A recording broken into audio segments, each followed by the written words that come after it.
محترم حاضرین و ناظرین، السلام علیکم ورحمۃ اللہ وبرکاتہ۔ پانچواں سالانہ 5 روزہ مجلس محرم حرام کی آج تیسری مجلس ہے اور ہفتہ واری بزم تفسیر قرآن کے سیزن 3 کا 53واں سیشن کی آج یہ کڑی ہے، جس کا موضوع ہے واقعات کربلا، جس میں خاص طور سے حضرت امام مسلم بن عقیل رضی اللہ تعالیٰ عنہ اور ان کے فرزندان کی شہادت کا ذکر ہوگا۔ قرآن و سنت کی روشنی میں اللہ تعالیٰ مجھے حق کہہ کر اس پر عمل کرنے اور آپ سب کو بھی حق سن کر اس پر عمل کرنے کی توفیق عطا فرمائے۔ الحمد لله رب العالمين والعاقبة للمتقين والصلاة والسلام على سيد الأنبياء والمرسلين وعلى آله وصحابه أجمعين،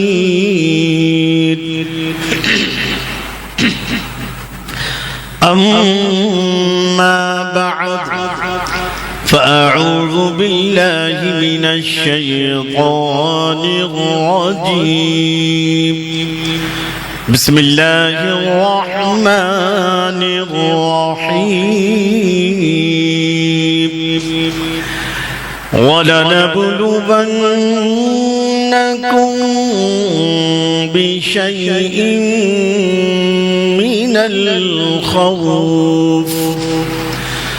مِّنَ الْخَوْفِ وَالْجُوعِ وَنَقْصٍ مِّنَ الْأَمْوَالِ وَالْأَنفُسِ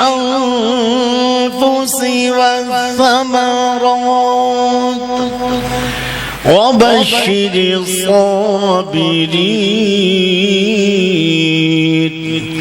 آمنت بالله صدق الله العظيم وبلغنا رسوله النبي الأمين الكريم ونحن على ذلك لمن الشاهدين والشاكرين والحمد لله رب العالمين۔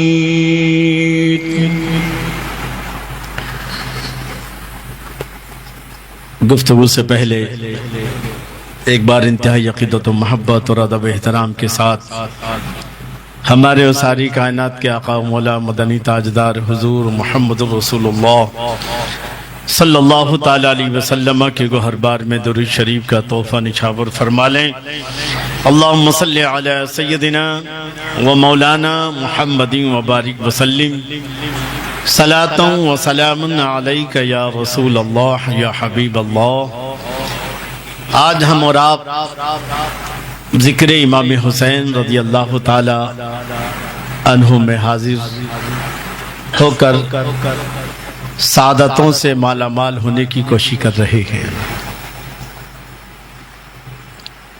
کسی شاعر نے حضرت امام حسین رضی اللہ تعالی عنہ کی ذات کو سامنے رکھ کر فرمایا، بارگاہ حسین میں خراج عقیدت پیش کیا کہ جس نے سمجھایا کہ شان آمریت کچھ نہیں، آمریت حکومت دبدبا، جس نے سمجھایا کہ شان آمریت کچھ نہیں، قوت حق کے علاوہ اور قوت کچھ نہیں، قوت حق کے علاوہ اور قوت کچھ نہیں، دل غنی ہے گر تو یہ دولت حکومت کچھ نہیں، دل غنی ہے گر تو یہ دولت حکومت کچھ نہیں، ذہن کا ایک خوش نما دھوکہ ہے عشرت کچھ نہیں، ذہن کا ایک خوش نما دھوکہ ہے عشرت کچھ نہیں، اور خون سے جس نے کیا تحریر اس عنوان کو، خون سے جس نے کیا تحریر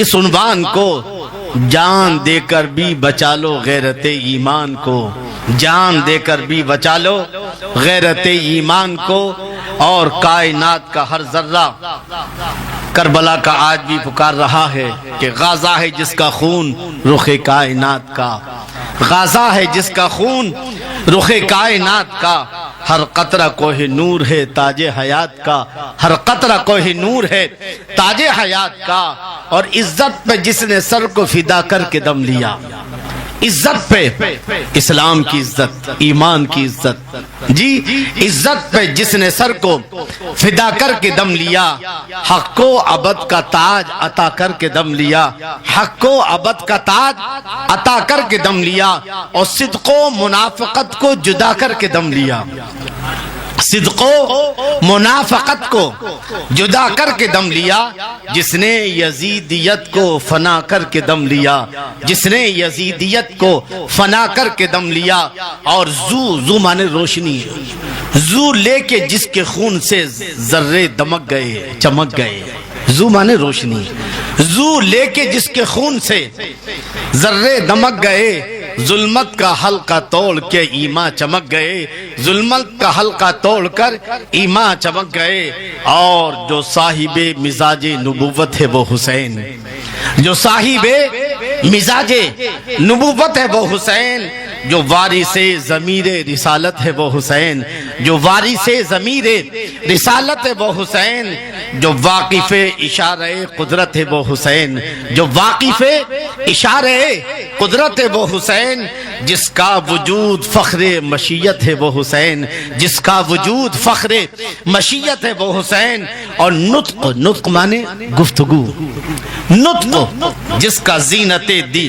نطق جس کا زینت دین پیمبر وہ حسین، نطق جس کا زینت دین پیمبر وہ حسین، تھا جو شرح مصطفیٰ تفسیر حیدر وہ حسین، تھا جو شرح مصطفیٰ تفسیر حیدر وہ حسین، لاکھ پر بھاری ہوئے جس کے 72 وہ حسین، لاکھ پر بھاری ہوئے جس کے 72 وہ حسین، تھا مثال مرتضی جس کا تحور وہ حسین، تھا مثال مرتضی جس کا تحور وہ حسین، اور وہ جو خونی غم کو سانچے میں خوشی کے ڈھال کر، وہ جو خونی غم کو سانچے میں خوشی کے ڈال کر، مسکرایا موت کی آنکھوں میں آنکھیں ڈال کر، مسکرایا موت کی آنکھوں میں آنکھیں ڈال کر، ایک بار جھوم جھوم کر درود شریف پڑھ کر سنا دیں، اللہم صلی علی سیدنا و مولانا محمد وبارک وسلم، صلاۃ و سلام علیک یا رسول اللہ یا حبیب اللہ۔ عزیزان گرامی، قابل قدر بزرگوں، دوستو، کل آپ نے فضائل اہل بیت سے متعلق چند ضروری باتیں سماعت فرمائی تھی قرآن و سنت کی روشنی میں۔ جس طرح دنیا کا دستور ہے، ہر ایک درسگاہ کا، ہر ایک تربیت گاہ کا، ہر ایک اسکول کا، کالج کا، یونیورسٹی کا، پوری دنیا میں ایک دستور ہے کہ جو جس کلاس کا ہوتا ہے اسی کلاس کا اس کا امتحان بھی ہوتا ہے۔ اگر کے جی کا ہے تو کے جی کا امتحان ہوگا، 10ویں کا ہے تو 10ویں کا امتحان، جو جس کلاس کا ہوتا ہے اسی کلاس کے حساب سے اس کا امتحان بھی ہوتا ہے۔ یہی معاملہ ہے اللہ رب العزت کی درسگاہ کا، درسگاہ محبت کا، کہ جس نے بھی ایمان لا کر اللہ اس کے رسول کی محبت کی درسگاہ میں ایڈمیشن لیا ہے، تو جیسے جیسے وہ کلاس پاس کرتا چلا جائے گا ویسے ویسے اس کا امتحان بھی بڑھتا چلا جائے گا۔ قرآن مجید میں رب تبارک و تعالیٰ نے ارشاد فرمایا ایمان والوں کے تعلق سے، وہ ایمان والے جو جنت میں جائیں گے، جنت میں جانے کے لیے جس ایمان کی ضرورت ہے، مگر ساتھ میں یہ بھی کہہ دیا ہے، کیا فرمایا؟ سورہ بقرہ کی آیت نمبر 214 میں بہت صاف انداز میں کہا گیا کہ جتنے بھی جنت میں جانے کی تمنا رکھنے والے ہیں، توجہ کے ساتھ سماعت کیجئے گا، چاہے وہ نمازی ہوں، چاہے وہ حاجی ہوں، چاہے غازی ہوں، چاہے امام ہوں، چاہے پیر ہوں، چاہے سجادہ نشی ہوں، اور چاہے آل رسول ہی کیوں نہ ہوں، جو بھی ہے جو جنت میں جانے کی تمنا رکھتا ہے، اللہ نے ارشاد فرمایا کہ جب میرے اسکول میں تم نے داخلہ لے لیا ہے، جی اللہ کی محبت کے اسکول میں ایڈمیشن لے لیا، تو اب جیسے جیسے کلاس پاس کرو گے ویسے ویسے تمہارا امتحان بھی ہوگا۔ جنت کسی معمولی کلاس والے کے لیے نہیں ہے، بلکہ اللہ ارشاد فرمایا ام حسبتم ان تدخلوا الجنہ، کیا تم یہ سوچتے ہو کہ جنت میں داخل کر دیے جاؤ گے؟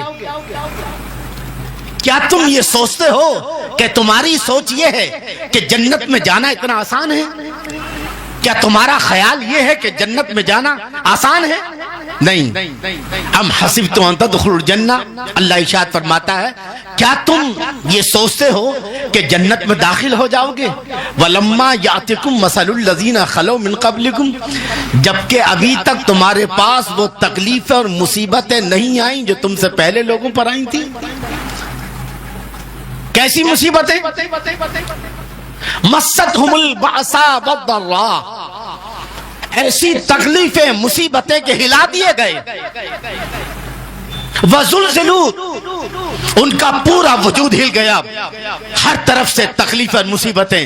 اگر آپ انسانی تاریخ اور اسلامی تاریخ کا مطالعہ کریں گے تو ایمان والے وہ بھی ہیں کہ جنہوں نے بیچ میں سے اپنے آپ کو آرے کے ذریعے چروا دیا مگر اف نہ کی، کیونکہ ایمان کے ساتھ جانا ہے۔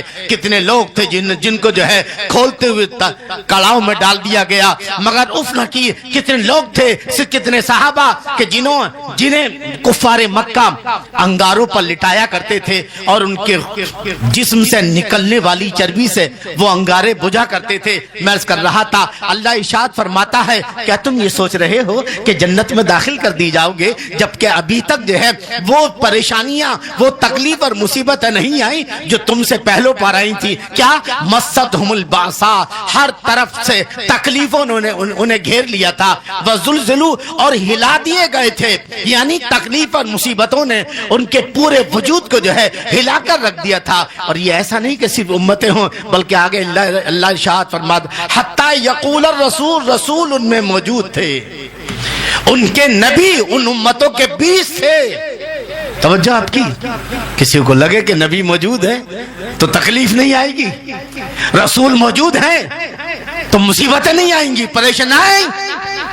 حتی یقول الرسول، ہلا دیے گئے، چاروں طرف سے مصیبتوں نے گھیر لیا، یہاں تک کہ ان کے رسول ان کے درمیان موجود تھے اور وہ کہہ اٹھے، پکار اٹھے، چیخ اٹھے، کیا متی نصر اللہ، اے اللہ تیری مدد کب آئے گی؟ تیرے رسول ہمارے بیچ موجود ہیں، تیرے نبی ہمارے بیچ موجود ہیں۔ اس کے باوجود انہیں ہلا دیا گیا، انہیں تکلیف دی گئی۔ جنت اتنی آسان نہیں ہے، اس لیے کہ شاعر نے کہا ہے انہی راستوں پہ چل کر اگر آ سکو تو آؤ، انہی راستوں پہ چل کر اگر آ سکو تو آؤ۔ میرے گھر کے راستے میں کوئی کہکشاں نہیں ہے، صرف نمازوں سے جنت نہیں ملنے والی ہے، صرف روزے اور حج سے جنت نہیں ملنے والی ہے، بلکہ علامہ اقبال کا غالباً شعر ہے کہ زمین کیا ہے کہ حرم کی پاسبانی صرف سجدوں سے نہیں ہوگی، کہ اب خاک زمین کربلا کچھ اور کہتی ہے، کچھ اور کہتی ہے۔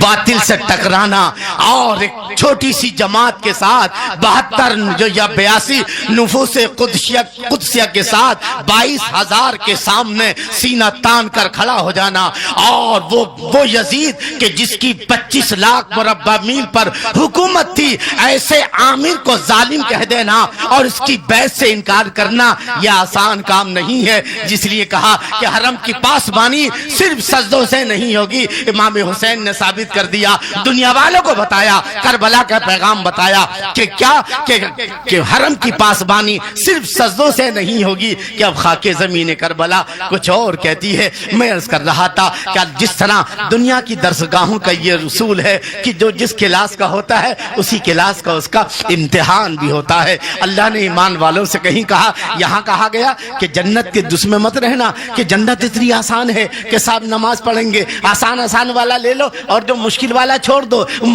جو محبت والا حوالہ لے لو اور جہاں مخالفتوں کا سامنا کر لے وہ چھوڑ دو. نہیں ام حسبتم تدخلوا الجنہ، کیا تم یہ سوچ رہے ہو؟ اللہ اکبر، بات کتنی واضح کر دی ہے قرآن نے کہ تمہیں جو ہے یقیناً جو ہے مصیبتوں کا سامنا کرنا پڑے گا، مخالفتوں کا سامنا کرنا پڑے گا، ظالموں کے ظلم کا سامنا کرنا پڑے گا. جنت اتنی آسان نہیں ہے. ام حسبتم ان تدخلوا الجنہ، کیا تم یہ سوچتے ہو کہ جنت میں داخل کر دیے جاؤ گے جبکہ ابھی تک جو ہے وہ تکلیف اور مصیبتیں نہیں آئیں جو تم سے پہلے لوگوں پر آئی تھی، جنہیں ہلا دیا گیا تھا.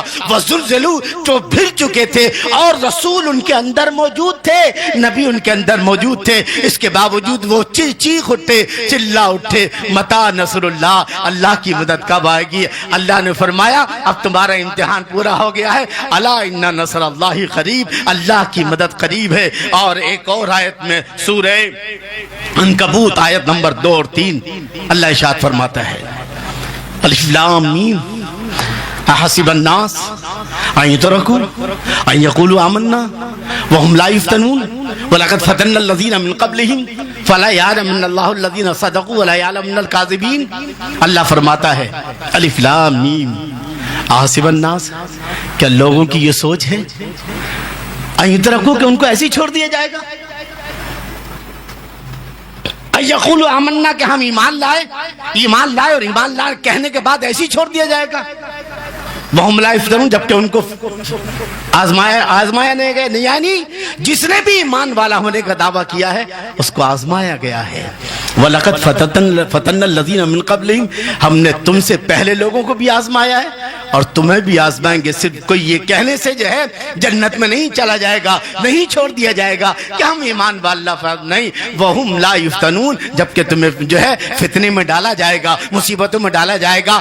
اور تم سے پہلے بھی لوگوں کو جو ہے بہرحال بات یہ عرض کر رہا تھا کہ کل آپ نے جو ہے اہل بیت کا قلعہ سماعت فرمایا. کیا تھا کہ قرآن کی آیت تطہیر نازل ہوتی ہے. اللہ نے فرمایا کہ اے میرے نبی کے اہل بیت، اللہ نے ہر برائی کو تم سے دور کر دیا، خوب پاک کر دیا ہے. جن کی پاکی اور طہارت میں قرآن مجید کی آیت نازل ہوگی، جن کی پاکی کی گواہی قرآن دے.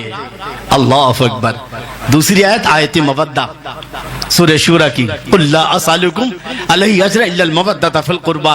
اے میرے نبی اعلان کر دو کہ اب تک روزہ، نماز، حج، زکوٰۃ وغیرہ سب چل جاتا تھا، لیکن اب روزے، نماز، جتنے بھی تمہارے اعمال ہیں اس پر اہل بیت کی محبت کی مہر لازم ہے.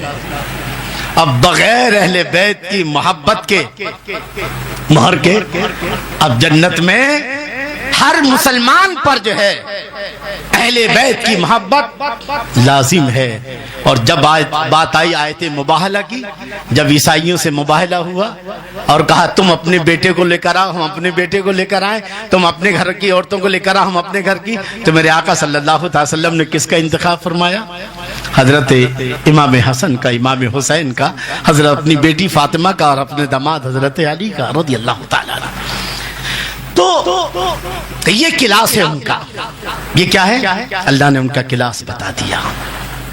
جی اور یہ بات بھی سوچنے کی ہے، توجہ کے ساتھ سماعت کریں کہ آخر قرآن میں اتنی، کبھی آیت مودہ ہے تو حسن و حسین ہے، یہ چاروں لوگ ہیں. جی آیت رحم، آیت تطہیر ہے تو یہ چاروں ہیں، آیت مباہلہ ہے تو یہ چاروں ہیں. آخر وہ کون سی حکمت ہے؟ تو در حقیقت پہلی وجہ یہ ہے کہ قرآن نے ان چاروں نفوس قدسیہ اور حدیث کو تامبار ہے. حدیث کتاب اگر گننا شروع کر دے تو بہت موٹی کتاب بن جائے گی کہ کس معاملے میں؟ اہل بیت کی فضیلت کے معاملے میں. قرآن کی اور بہت سے آیت، صرف مثال کے طور پر 3 آیتیں میں نے کل بتائی تھی. آخر اتنی کیا معاملہ ہے کہ جب بھی کوئی آیت تطہیر ہو تو یہ چاروں ہیں، آیت مودہ ہے تو یہ چاروں ہیں، آیت مباہلہ ہے تو یہ چاروں ہیں. اور حضور فرما رہے، بار بار فرما رہے، سینکڑوں بار کہا کہ جو ان سے محبت کرتا ہے وہ مجھ سے محبت کرے گا، وہ مجھ سے محبت ہے. اور جو مجھ سے محبت کرے وہ اللہ سے محبت کرتا ہے، اور اللہ سے محبت کا نتیجہ کیا ہے؟ جنت ہے. اور جو ان سے دشمنی کرتا ہے وہ مجھ سے دشمنی کرتا ہے، اور جو مجھ سے دشمنی کرے وہ اللہ سے، اور اللہ سے دشمنی کا رزلٹ کیا ہے؟ وہ جہنم ہے. میں بار بار آخر ایسی کیا بات ہے؟ تو 3 چیزیں سماعت فرما لیں تاکہ میں کربلا کے واقعے کی طرف چلوں اور کربلا کی تصویر جو ہے آپ کے سامنے جو ہے واضح طور سے آ جائے کہ پہلی وجہ تو یہ ہے کہ حضرت امام حسین رضی اللہ تعالی عنہ کی شہادت کی خبر بچپن سے ہی ہو گئی تھی۔ کب ہو گئی تھی؟ بچپن ہی سے۔ اللہ کے رسول صلی اللہ تعالی علیہ وسلم ایک ران پر، اپنی مبارک ران پر آپ کے بیٹے ابراہیم ہیں اور دوسری ران پر حضرت امام حسین ہے۔ اتنے میں حضرت جبرائیل علیہ السلام حاضر آتے ہیں۔ آپ دونوں کو پیار فرما، ایک طرف اپنا بیٹا ہے اور ایک طرف بیٹی کا بیٹا ہے نا، نواسہ ہے امام حسین۔ حضرت جبرائیل علیہ السلام سلام عرض کرتے ہیں، اس کے بعد یا رسول اللہ، ان میں سے اللہ ایک کو آپ کے پاس رکھے گا اور ایک کو اپنے پاس بلانا چاہتا ہے، دونوں ساتھ آپ کے پاس نہیں رہیں گے۔ تو اللہ نے، حضور نے فرمایا ٹھیک ہے جبرائیل، پھر اللہ جو چاہے اس کی مرضی ہے، میں اس کی رضا میں راضی ہوں، میں اس کی رضا میں راضی ہوں کہ وہ جس کو چاہے لے لے، جس کو چاہے میرے پاس چھوڑ دے، جیسا وہ چاہے میرا رب جلیل جس طرح چاہے۔ حضرت جبرائیل اللہ کی بارگاہ، اللہ نے کہا نہیں، جو میرا رسول چاہے اس معاملے میں، وہ کس کو اپنے پاس رکھنا چاہتے ہیں۔ حضرت جبرائیل آئے، کہا یا رسول اللہ، اللہ کا حکم ہے، یہ آپ کی چوائس کے اوپر ہے کہ آپ کس کو اپنے پاس رکھنا چاہتے ہیں، اپنے بیٹے ابراہیم کو یا پھر اپنے نواسہ امام حسین کو۔ حضور صلی اللہ تعالی علیہ وسلم نے سوچا اگر میں امام حسین کا نام لیتا ہوں تو مجھے بھی تکلیف ہوگی، میری بیٹی فاطمہ کو بھی تکلیف، یعنی اگر میں حسین کو دیتا ہوں کہ اللہ حسین کو اٹھا لے لے تو پھر مجھے بھی تکلیف اور میری بیٹی فاطمہ کو بھی تکلیف، اور اگر میں ابراہیم کو دیتا ہوں تو مجھے زیادہ تکلیف ہوگی لیکن میری بیٹی کو کم تکلیف ہوگی۔ لہٰذا آپ نے اپنی مرضی بتا دی کہ میں ابراہیم کے معاملے میں راضی ہوں کہ اللہ تعالیٰ ان کو اپنے پاس بلا لے۔ جی، چنانچہ چند دن بعد حضرت ابراہیم رضی اللہ تعالیٰ عنہ کا وصال ہو جاتا ہے، اور حضرت ابراہیم کے وصال کے بعد دشمنوں نے یہ تانا دینا شروع کر دیا کہ محمد ابتر ہو چکے ہیں، یعنی اب ان کا یہ آخری بیٹا تھا، اس کا بھی انتقال ہو گیا، تب محمد کی نسل کہاں سے چلے گی؟ محمد کی نسل، اب ان کا کوئی چراغ جلانے والا نہیں، نعوذ باللہ، اب ان کا کوئی نام لینے والا نہیں، نسل ختم ہو چکی ہے۔ اللہ کے رسول صلی اللہ تعالی وسلم کے قلب نازک پر ویسے ہی حضرت ابراہیم کے انتقال پر کافی غم تھا، لیکن جب دشمنان اسلام نے تانا دینا شروع کیا کہ کیا کہا کہ محمد ابتر ہو چکے ہیں، تو پھر اللہ نے یہ سورہ نازل فرمائی، اِنَّا أَعْطَيْنَاكَ الْكَوْثَرَ فَصَلِّ لِرَبِّكَ وَانْحَرْ إِنَّ شَانِئَكَ هُوَ الْأَبْتَرُ۔ اے میرے نبی، میں اس کی تفصیل میں نہیں جانا چاہوں گا، بلکہ جس کا تعلق کربلا سے میں وہ یہاں لیتا ہوں۔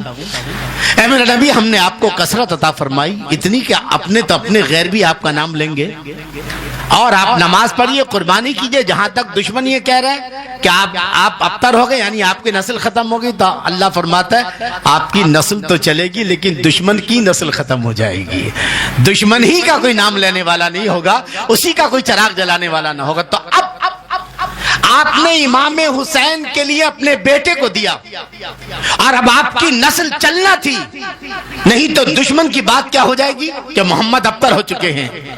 تو اب اور انبیاء کی نسلیں ان کی بیٹوں سے چلی ہیں، مگر حضور صلی اللہ علیہ وسلم کی نسل اب جو ہے آپ کی بیٹی فاطمہ حضرت علی سے چلے گی۔ تو چونکہ ان نفوس قدسیہ کے ذریعے حضور صلی اللہ علیہ وسلم کی نسل کو چلنا تھا، اور وہ ذات کہ جس کی وجہ سے ساری کائنات کو بنایا گیا ہو، حضور نے فرمایا سب کی نسلیں ختم ہو جائیں گی لیکن میری نسل باقی رہے گی۔ تو گویا حضرت امام حسن، امام حسین، حضرت علی اور حضرت فاطمہ الزہرا کے ذریعے، کیونکہ حضور نے خود فرمایا یہ دونوں کے بارے میں، حسن و حسین کے بارے میں، کہ یہ میری بیٹی کے بھی یہ میری بیٹی کے بیٹے ہیں اور میرے بھی بیٹے ہیں، یعنی حضور کی نسل جو ہے ان سے چلنے والی ہے۔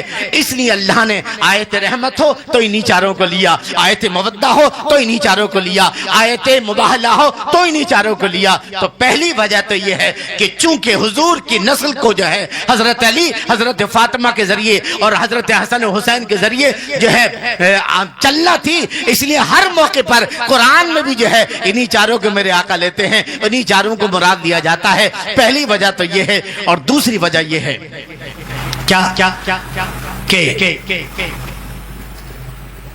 اللہ کے رسول صلی اللہ تعالی وسلم کے بارے میں ہمارا عقیدہ کیا ہے؟ حسن یوسف دم عیسیٰ ید بیضاداری، حسن یوسف دم عیسیٰ ید بیضاداری، آنچے خوباں ہما دارن تو تنہا داری۔ توجہ کے ساتھ سماعت کیجئے گا کہ سارے نبیوں کو اللہ نے جو معجزات عطا فرمائے وہ تنہا ہمارے نبی کی ذات میں اللہ نے آپ کو عطا فرمایا، جامع المعجزات بنایا۔ حسن یوسف ہر چیز، اور نبیوں کو جو کمالات تھے وہ کمالات بدرجہ اتم اللہ نے تنہا اپنے نبی کی ذات میں رکھے۔ تو اب سوال یہ پیدا ہوتا ہے کہ انبیاء کرام میں تو وہ بھی لوگ تھے جو شہید ہوئے ہیں، وَيَقْتُلُونَ النَّبِيِّينَ بِغَيْرِ الْحَقِّ، پہلے پاری کی آیت ہے کہ یہودیوں نے جو ہے بنی اسرائیل نے کتنے نبیوں کو قتل کیا، کتنے نبی وہ تھے کہ جن کو زہر دیا گیا۔ تو اب یہ شہادت کا جو مرتبہ نبیوں نے پایا ہے تو اللہ کے رسول کو تو نہیں ملا، تو پھر ہم کیسے کہیں گے جامع المعجزات ہمارے نبی؟ توجہ آپ کی، اور نبیوں میں کتنے نبی، ہر ایک کتنے نبی ایسے ہیں جو شہادت کے درجے پر فائز ہوئے۔ شہادت کی دو قسم ہیں، شہادت سری اور شہادت جہری۔ شہادت سری یعنی پوشیدہ، جیسے زہر کھا حضرت امام حسن کو شہادت سری یعنی یہی پتہ نہیں چلا کہ کس نے قتل کیا، آج تک زہر دینے والے کا صحیح پتہ نہ چل سکا۔ تو یہ شہادت سری ہے جو زہر کے ذریعے سے ہو، اور ایک شہادت جہری جو قتل کے ذریعے سے ہو۔ تو کچھ نبی ایسے جن کو شہادت جہری ملی، اور کچھ نبی وہ ہیں کہ جن کو شہادت سری ملی۔ تو یہ دونوں کمال تو حضور کے اندر نہیں ہیں، تو پھر ہم حضور کو جامع المعجزات کیسے کہیں؟ توجہ آپ کی جائے۔ تو اس کا جواب یہ ہے میرے دوستو کہ اللہ نے ہر موقع پر حسن و حسین کو، حضرت علی، حضرت فاطمہ کو، اور میرے نبی صلی اللہ تعالی علیہ وسلم نے ہر موقع پر جو ہے ان چاروں کو لیا ہے۔ اس کی ایک بنیادی دوسری وجہ یہ ہے کہ اللہ کے رسول صلی اللہ تعالی علیہ وسلم کو شہادت سری بھی ملی۔ ایک یہودی عورت کے ہاں یہودی کی دعوت تھی، اور یہودی عورت نے زہر ملایا تھا۔ ایک صحابی اسی وقت شہید ہو گئے، اور لقمہ کے اندر سے آواز آئی، یا رسول اللہ میرے اندر زہر ملا ہوا ہے، لیکن پھر بھی تھوڑا بہت زہر اثر کر گیا تھا، آخر تک وہ تکلیف آپ کو تھی۔ لیکن اور ایک جگہ، کتنی جگہ کہ جب آپ طائف میں گئے، یہ شہادت سری ہے جو ملنے والی تھی حضور کو مگر نہیں ملی۔ دوسرا، طائف میں جب آپ گئے اور آپ پر اتنے پتھر برسائے کہ طائف کے لوگوں نے آپ کو جو ہے یہ سمجھ کر کے کہ محمد کی جان ان کے جسم سے نکل چکی ہے، نعوذ باللہ، یہ چھوڑ کر کے تو یہ شہادت جہری ہے۔ یہ کیا ہے؟ لیکن یہاں بھی نہیں ملی، کیونکہ اللہ نے وعدہ فرمایا ہے، واللہ یعصمک من الناس، اللہ آپ کی لوگوں سے حفاظت فرمائے گا۔ اللہ تم دونوں جگہ، ایک جگہ شہادت جہری ملنے والی تھی نہیں ملی، ایک جگہ شہادت سری ملنے والی تھی نہیں ملی، سمجھے نا؟ کیونکہ اللہ نے آپ کی جان کی حفاظت کا وعدہ کیا ہے۔ میرے نبی آپ تبلیغ کرتے چلے جاؤ، تبلیغ کرتے چلے جاؤ، کسی مخالف کی مخالفت کی پرواہ نہ کرنا، چاہے وہ کتنا بھی طاقتور کیوں نہ ہو، کتنا بھی طاقتور کیوں نہ ہو۔ یا ایھا الرسول بلغ ما انزل الیک من ربک، جو کچھ ہم آپ کو پہنچا رہے ہیں آپ لوگوں تک پہنچا دو، جان کی پرواہ نہ کرو، کسی نے جان کی دھمکی دی ہے آپ تبلیغ کرو، واللہ یعصمک من الناس، اللہ آپ کی حفاظت فرمائے گا۔ تو گویا اور پھر ایک بات یہ بھی ہے کہ اگر شہادت جہری مل جاتی تو شہادت سری نہیں ملتی، اور شہادت سری ملتی تو پھر بھی ایک شہادت رہ جاتی، تو حضور جامع المعجزات کیسے کہلاتے؟ توجہ آپ کی۔ اب اس کا طریقہ یہ ہے کہ جس طرح حسن و حسین رضی اللہ تعالیٰ مظہر جمال مصطفیٰ ہے، مظہر یعنی سر سے لے کر ناف تک جو ہے امام حسن حضور صلی اللہ تعالی وسلم کی طرح تھے، اور ناف سے لے کر کے قدموں تک حضرت امام حسین جو ہے حضور صلی اللہ تعالی وسلم کی طرح تھے. جی تو اب دونوں کے ملاؤ تو محمد بن جاتے ہیں. تو حسنین کریمین کی ذات جس طرح مظہر جمال مصطفیٰ ہے کہ دونوں کو ملاؤ تو محمد بنتے ہیں. جی ایسے ہی حسنین کریمین کی ذات مظہر کمال مصطفیٰ بھی ہے کہ وہ کمال جو حضور کے اندر ظاہر ہونا تھا وہ کمال اللہ نے حسن و حسین کے اندر عطا فرمائے.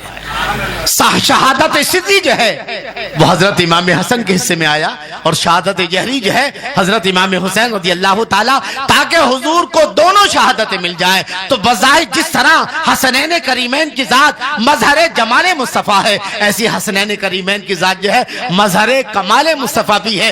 دونوں کو ملاؤ تو ایک محمد بنتے ہیں.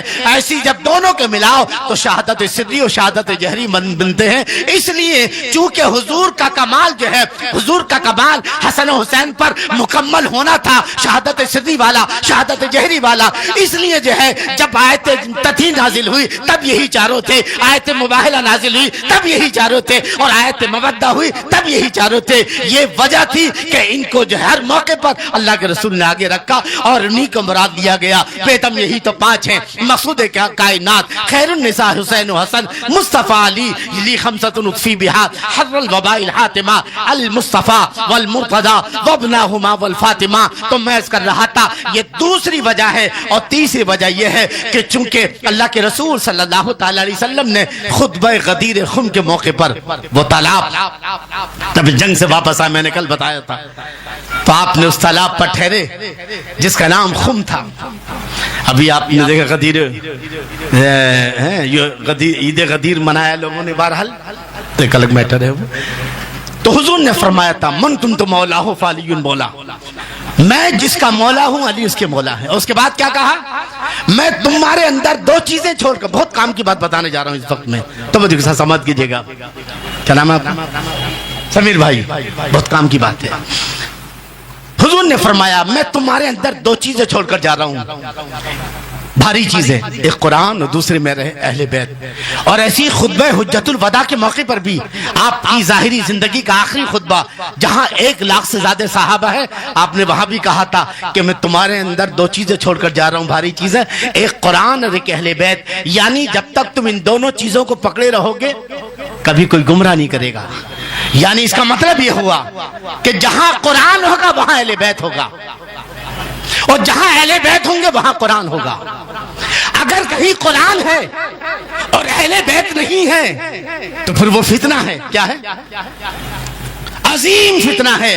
اور کہیں اہل بیت کا دعوت ہو رہا ہے مگر وہاں قرآن نہیں ہے, وہاں سنت رسول نہیں ہے. سامنے والا اہل بیت کی بات تو کر رہا ہے مگر قرآن کی بات نہیں ہو رہی ہے, سنت رسول کی بات نہیں ہو رہی ہے. تو سمجھ جاؤ کہ یہ بھی فتنہ ہے. قرآن جہاں ہوگا وہاں اہل بیت کا ہونا لازم ہے, اور جہاں اہل بیت ہوں گے وہاں قرآن کا ہونا لازم ہے. تو جب تک مسلمان ان دونوں چیزوں کو مضبوطی سے پکڑے رہیں گے تو گویا کہ کربلا کی یہ قربانی کے ذریعے قیامت تک بتا دیا کہ اہل بیت کسے کہتے ہیں. اور قرآن جو ہے امام حسین نے قرآن کو سمجھایا ہے اور قرآن نے امام حسین کو سمجھایا ہے. وَلَا تَقُولُ لِمَنْ يُقْتَلُ فِي سَبِيلِ اللَّهِ أَمْوَاتٌ بَلْ أَحْيَاءٌ وَلَكِنْ لَا تَشْعُرُونَ. تو گویا کہ حسن و حسین کے ذریعے یہ بتانا تھا کہ حسن و حسین کی جو شہادت ہے وہ قرآن کے لیے تھی, اسلام کے لیے تھی. اور یہ بھی بتانا تھا قیامت تک اگر کوئی اہل بیت کا دعویٰ تو کرتا ہے, کوئی آپ کے سامنے آتا ہے کہ میں اہل بیت ہوں, میں سید ہوں, آل رسول ہوں, مگر اس کا کردار قرآن والا نہیں ہے, اس کا کردار جو ہے سنت رسول والا نہیں ہے, تو یہ فتنہ ہے. ارے کوفے والے اس فتنے میں تھے. 22,000 کے پاس قرآن تھا, نماز تھی, روزہ تھا, حج تھا, زکات تھی, مولوی بھی تھے, حافظ بھی تھے, قاری بھی تھے, مگر اہل بیت کی محبت نہیں تھی. اس لیے فتنے سے وہ جابر نہ ہو سکے اور ہمیشہ کے لیے کوفے والوں نے اپنے دامن پر اہل بیت کی دشمنی کا داغ لگا لیا. جی تو اگر کہیں ایسا ہو کہ اہل بیت کی تو بات ہو رہی ہے لیکن قرآن کا کہیں تذکرہ نہیں ہے تو پھر وہاں بھی سمجھ جاؤ کہ یہ فتنے والی بات شروع ہو گئی ہے. جہاں قرآن ہوگا وہاں اہل بیت ہوں گے. یہ بات یاد رکھیے گا.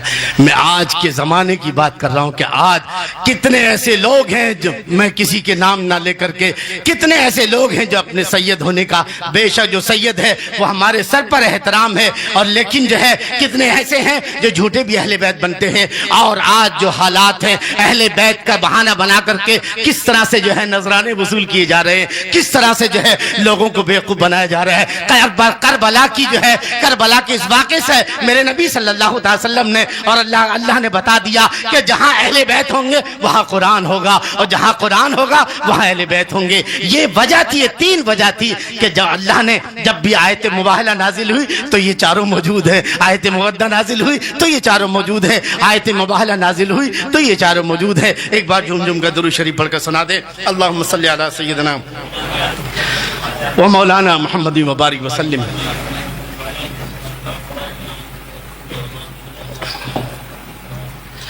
جی بہرحال ایک حدیث تو آپ سماعت کر چکے ہیں. کون سی والی؟ شہادت امام حسین کا شہرا کہاں؟ بچپن ہی میں تھا. بچپن ہی میں جو ہے ایک اور حدیث آپ سماعت فرما لیں. تین حدیثیں بیان کر کے کہ اللہ کے رسول صلی اللہ علیہ وسلم کے نواسے. یہ حدیث المستدرک ما ثبت بالسنہ, حضرت ام الفضل بنت حارث فرماتی ہیں کہ میں حضور صلی اللہ علیہ وسلم کی خدمت میں حسین, حضرت امام حسین کو لے کر آئی اور حضور کی گود میں دے دیا. تو میں نے دیکھا کہ حضور صلی اللہ علیہ وسلم امام حسین کو گود میں لے کر کے آپ کی آنکھوں سے آنسو جاری ہیں. میں نے عرض کیا, یا رسول اللہ آنسو بہ رہے ہیں, کیا بات ہے؟ نواسا گود میں ہے اور آپ آنسو بہا رہے ہیں. تو آپ نے فرمایا کہ مجھے جبرائیل نے خبر دی ہے کہ میرے اس بیٹے کو میری امت شہید کرے گی. پھر جبرائیل نے مجھے اس جگہ شہادت گاہ کی سرخ مٹی لا کر دی ہے. توجہ آپ کی.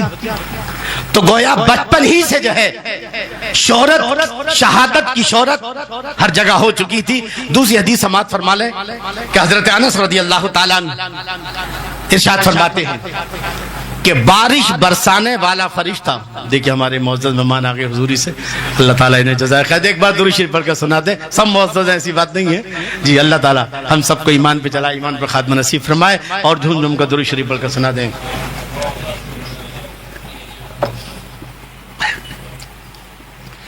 کیا فرماتے ہیں حضرت انس کہ بارش برسانے والا فرشتہ حضور کی بارگاہ میں حاضر ہوا اور اس نے اجازت طلب کری, حاضری کی حاضر ہوا. اجازت ملنے پر جب وہ بارگاہ رسالت میں حاضر ہوا تو اس وقت حضرت امام حسین رضی اللہ تعالیٰ عنہ حضور کے مبارک کندھوں پر چڑھ رہے تھے, اتر رہے تھے. بچے نہیں کھیلتے ہیں, کبھی چڑھتا اترتا چھوٹا بچہ, کبھی کاندھے پر چڑھتا, ایسی حضرت امام حسین کاندھے پر چڑھ رہے, اتر رہے, چڑھ رہے, اتر رہے ہیں. تو اس فرشتے نے رسول اللہ صلی اللہ علیہ وسلم کی خدمت میں عرض کی, کیا آپ حسین سے پیار کرتے ہیں؟ کیا آپ حسین سے پیار کرتے ہیں؟ حضور صلی اللہ علیہ وسلم فرمایا ہاں.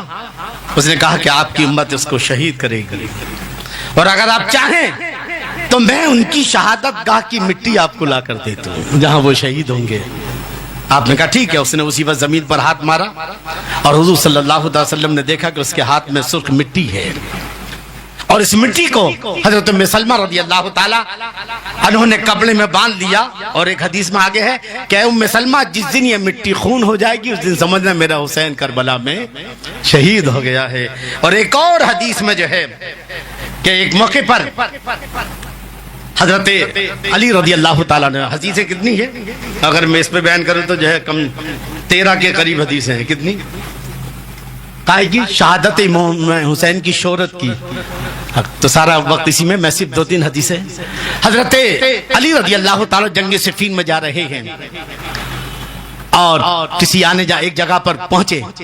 کسی آنے جانے والے سے پوچھا, کسی مسافر سے, کہ بتاؤ اس جگہ کا نام کیا ہے؟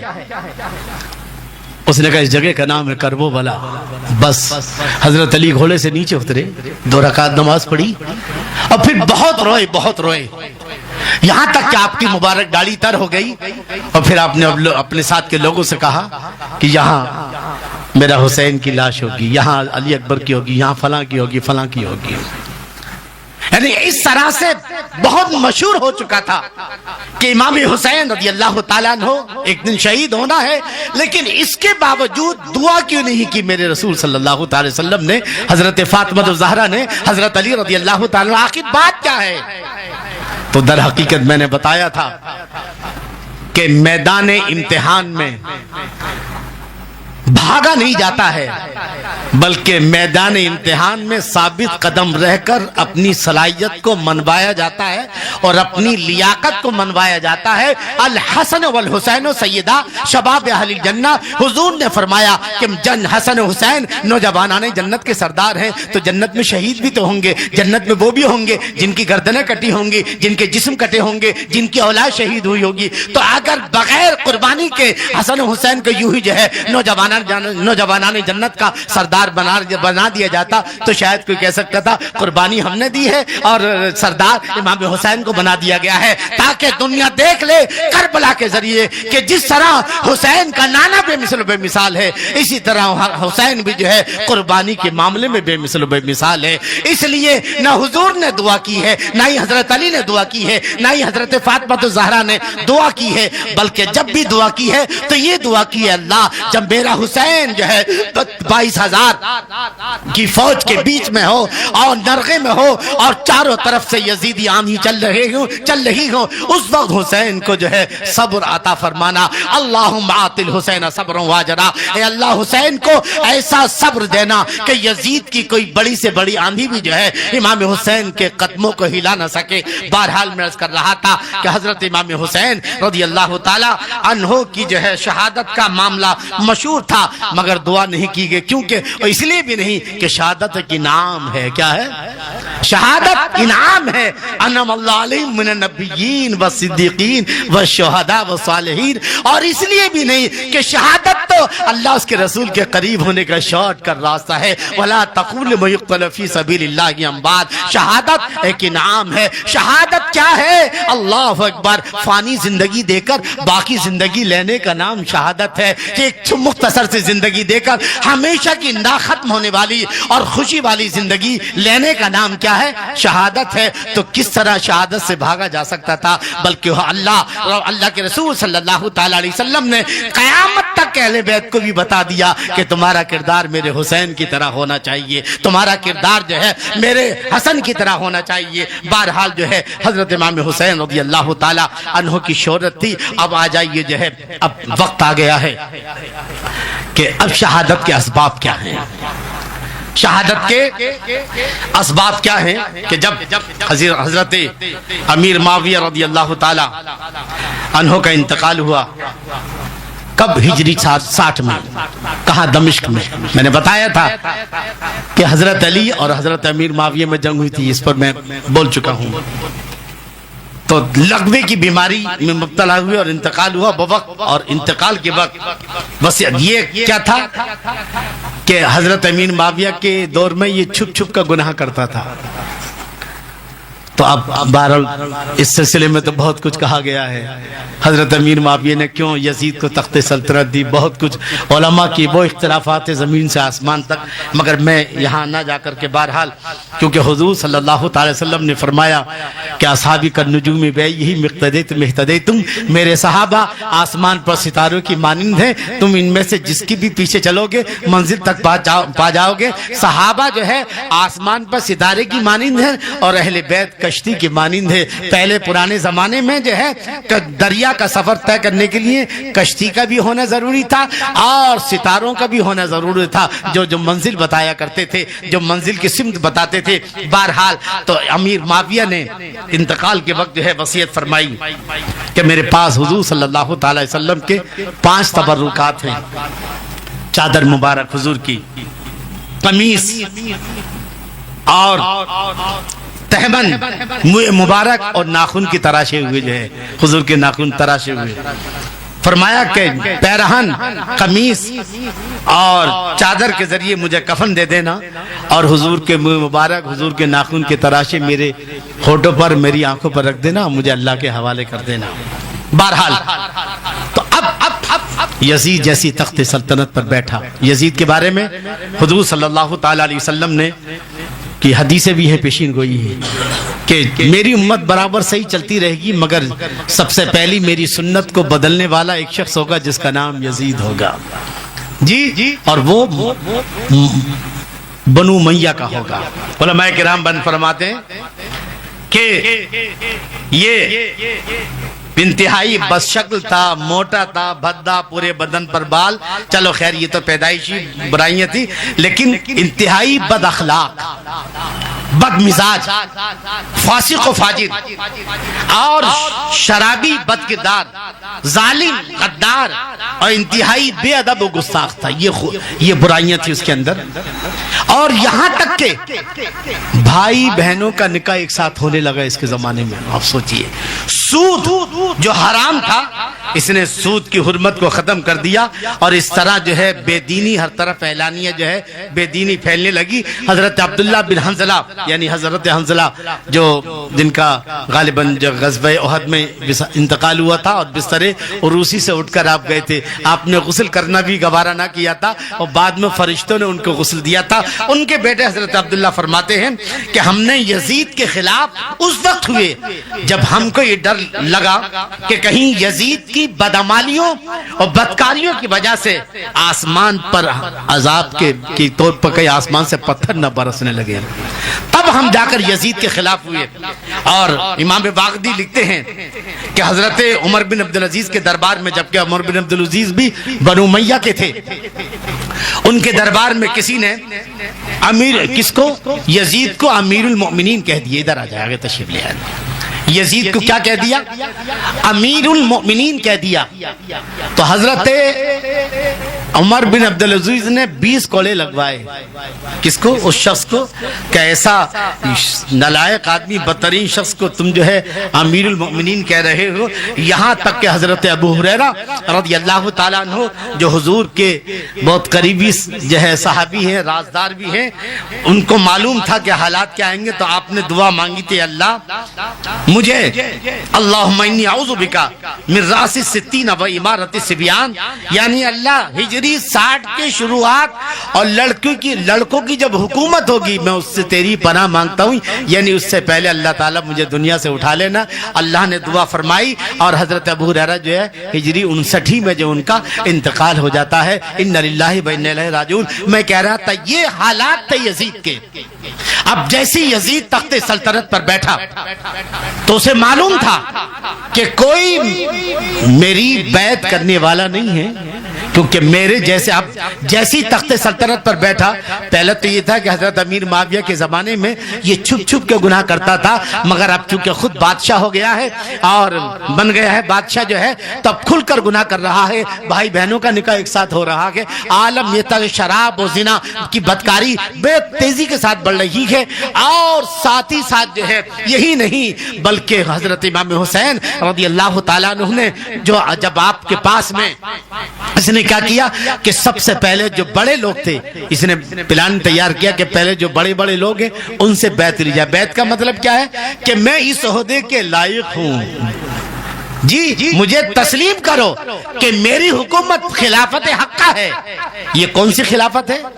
آج جس پر یزید بیٹھا ہے، در حقیقت یہی وہ خلافت ہے جو حضرت آدم کے تعلق سے کہا گیا، وَإِذْ قَالَ رَبُّكَ لِلْمَلَائِكَةِ إِنِّي جَاعِلٌ فِي الْأَرْضِ خَلِيفَةً۔ یاد کریں قرآن مجید میں 2 جگہ کہا گیا کہ ہم نے انسان اور جن کو عبادت کے لیے پیدا کیا، اور جب حضرت آدم کی بات آئی تو کہ ہم نے حضرت آدم کو خلافت کے لیے پیدا کیا ہے۔ اب ان دونوں آیتوں کو ملاؤ، اس کا مطلب کہ عبادت کی تکمیل جو ہے وہ خلافت پر ہوتی ہے، اور خلافت کا مطلب یہ ہے کہ انسان جو ہے زمین پر اللہ کے قانون کو نافذ کرے، اللہ کے جو قانون ہے قرآن کی شکل میں اور کتابوں کی شکل میں، اور قانون اللہ کا ہو، زمین پر نافذ کرنے والے اس کے بندے ہوں، اس کے نیک بندے۔ تو گویا کہ وہ خلافت جو حضرت آدم سے چلی اور چلتے چلتے ہمارے آقا صلی اللہ تعالی وسلم تک پہنچی، حضور صلی اللہ تعالی علیہ وسلم نے اس خلافت کی بنیاد ڈالی جو ہے، کہاں مدینے آ کر کے 10 سال جو ہے آپ جو ہے وہ خلافت نیوتن نبی اللہ کے خلیفہ ہیں، لیکن اب نبوت کی شکل میں ہے. کہاں؟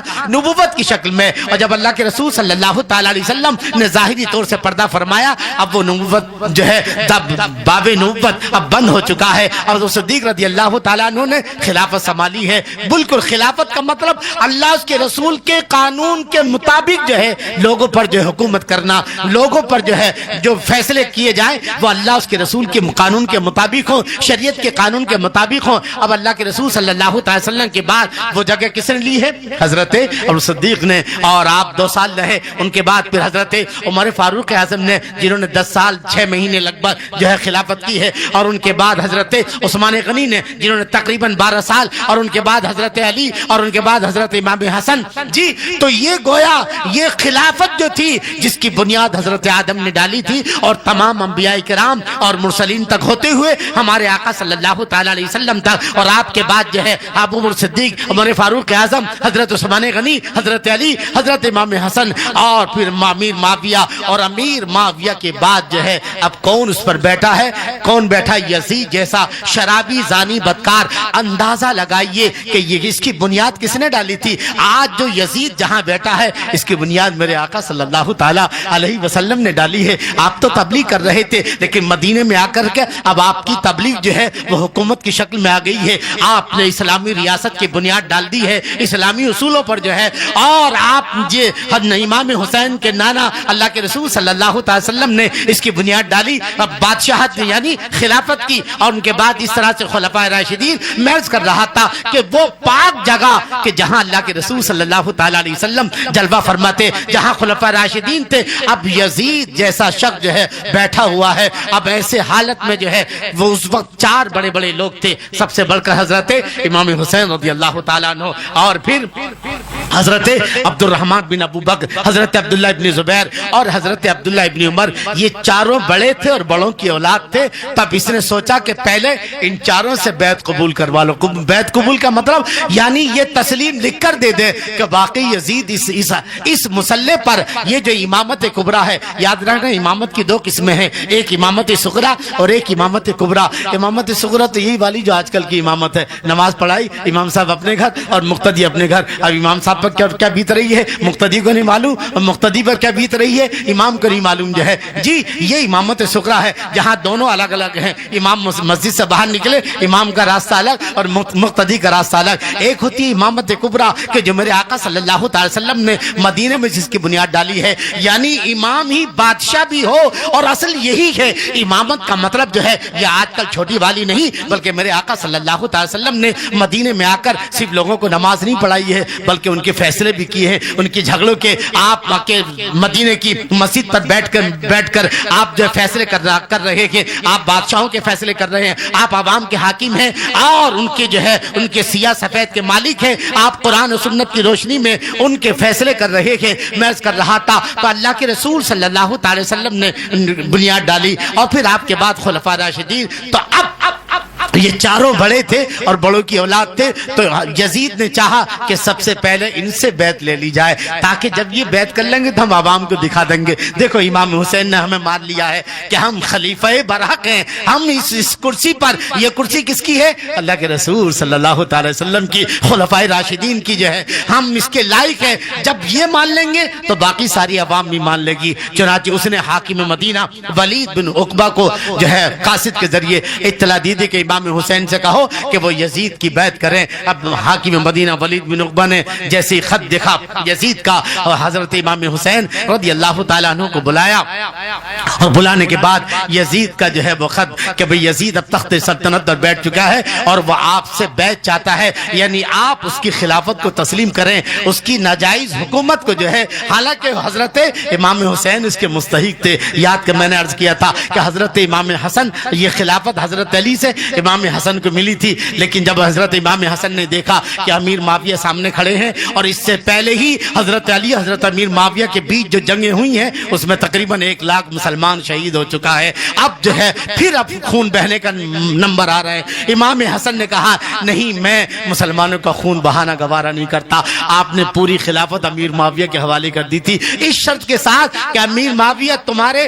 بعد جو ہے میرے بھائی حسین کو خلافت دینا۔ بہرحال اس کے باوجود بھی حضرت امام حسین اپنے حق کے لیے نہیں کھڑے ہوئے کہ بھی مجھے ملنا چاہیے، لیکن چونکہ یزید جیسا شرابی زانی بدکار ایک اس کی آپ نے کہا، جب اس نے کہا ولید بن عقبہ نے کہ یہ جو ہے خط ہے، آپ کو یزید کی بیعت کرنی ہے، یعنی آپ کو یہ تسلیم کرنا ہے کہ یزید اس نیک جگہ پر، نیک مسلح پر جو ہے، نیک منصب پر بیٹھنے کے لائق ہے، یہ آپ کو تسلیم کرنا ہے، لکھ کر دینا ہے۔ تو آپ نے کہا ایسا ہو ہی نہیں سکتا جو ہے کہ میں لکھ کے دوں، کیونکہ وہ شریف، وہ جو ہے زانی ہے، بدکار ہے۔ حضرت امام حسین رضی اللہ تعالی عنہ کی انکار کی ایک مذہبی وجہ تھی اور ایک سیاسی وجہ تھی، 2 وجہ تھی میرے دوستو۔ آج کل سیاست کا پہلو جو ہے وہ بازو میں رکھ دیا جاتا ہے، صرف یہی کہا جاتا ہے کہ وہ شرابی تھا، وہ زانی تھا، بدکار تھا۔ نہیں، بے شک یہ بات صحیح ہے کہ وہ مذہبی طور سے شرابی تھا، زانی تھا، بدکار تھا، بہت ساری باتیں تھی، لیکن سیاسی طور پر یہ ہے اسلام کا وہ سیاسی نظام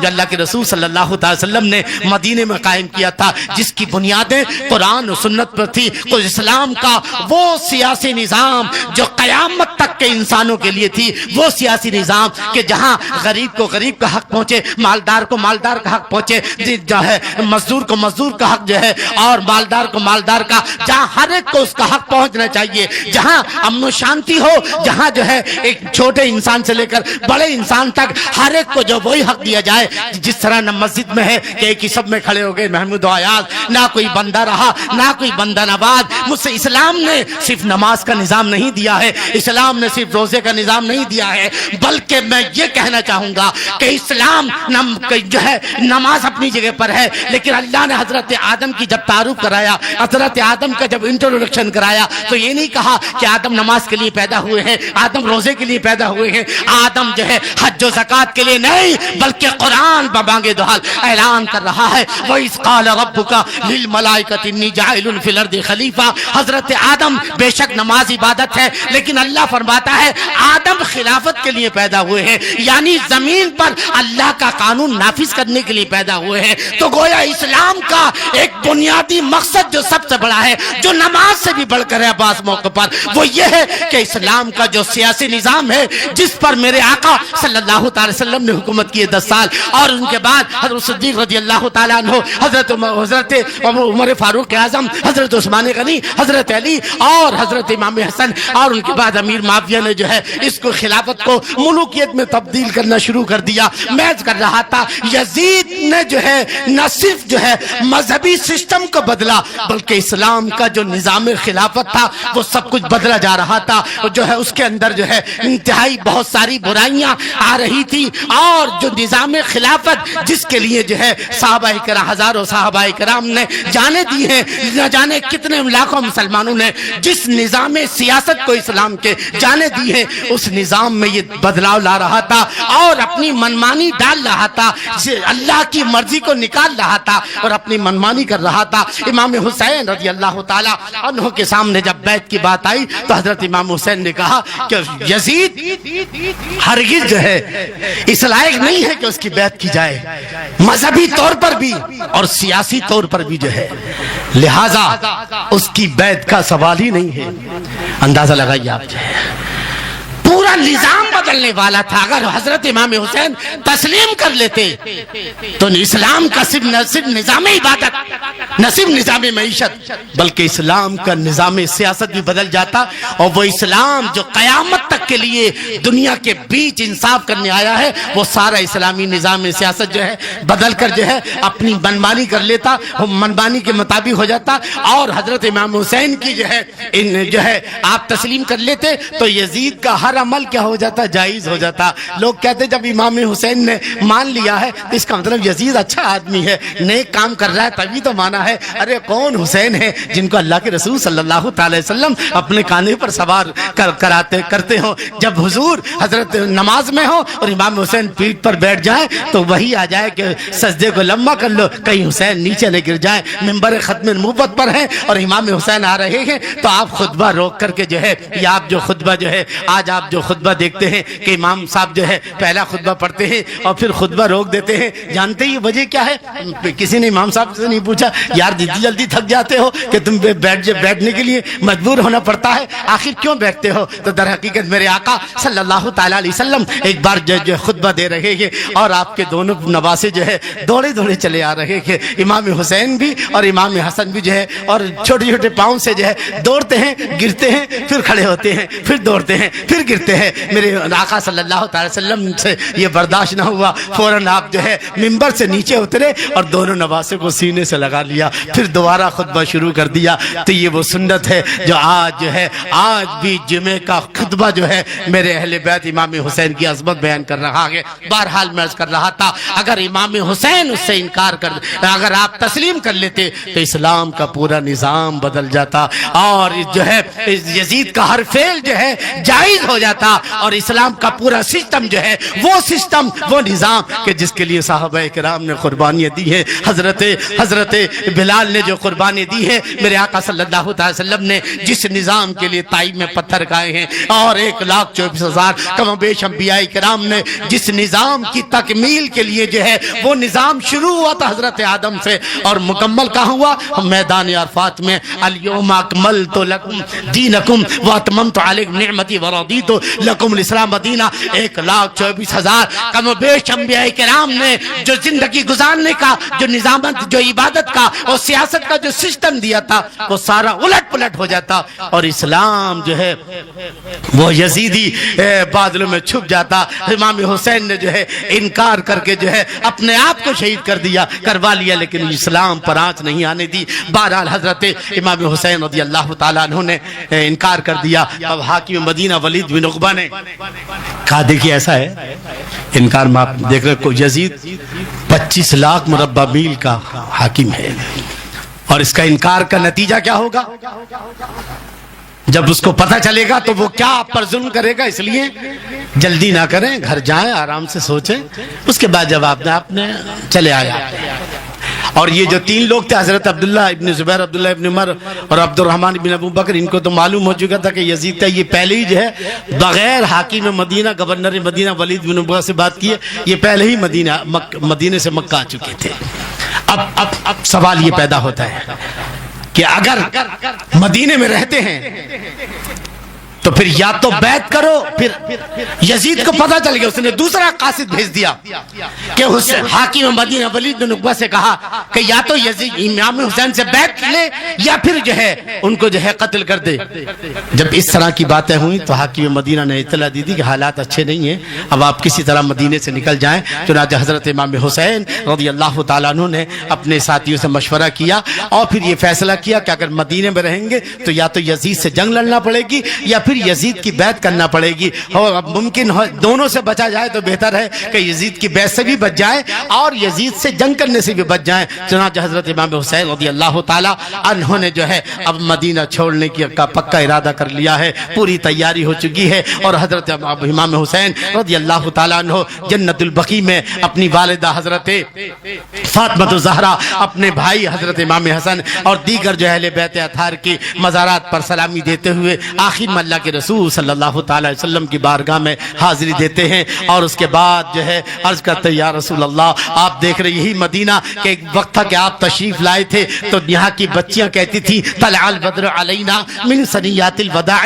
وجب الشکر علینا ما دعا للہ داعی۔ آج وہی مدینے پر جو ہے آج حسین پر وہی مدینے کی گلیاں جو ہے تنگ ہو رہی ہیں۔ یا رسول اللہ آپ مجھے دیدار کرائیے اور مجھے حوصلہ دیجئے، میں آپ کی مدد کے بغیر اتنا بڑا امتحان نہیں پاس کر سکتا۔ اللہ اکبر، یا رسول جو ہے ضد کر رہے ہیں، یا رسول اللہ دیدار فرما دے، مجھے دیدار کر کے طاقت و قوت عطا فرما دے۔ اسی عالم میں جو ہے آپ کو جو ہے اونگ آ جاتی ہے اور پھر اللہ کے رسول صلی اللہ تعالی علیہ وسلم فرشتوں کے جھرمٹ میں تشریف لاتے ہیں اور حضرت امام حسین رضی اللہ تعالی عنہ کے سر مبارک کو اپنی گود میں رکھتے ہیں۔ کہا حسین گھبراؤ نہیں، جو ہے ہم تمہارے ساتھ ہیں، ہر وقت ساتھ میں ہے، اے حسین تمہیں جو ہے سارے امتحانات کو پاس کرنا ہے، تمہیں دین بچانا ہے۔ اور دیکھو حضرت اللہ کے رسول صلی اللہ تعالی وسلم نے حضرت امام حسین کو وہیں سے جو ہے کربلا کا میدان دکھا دیا کہ دیکھو یہ کربلا کا میدان ہے، یہاں تمہارا امتحان ہوگا،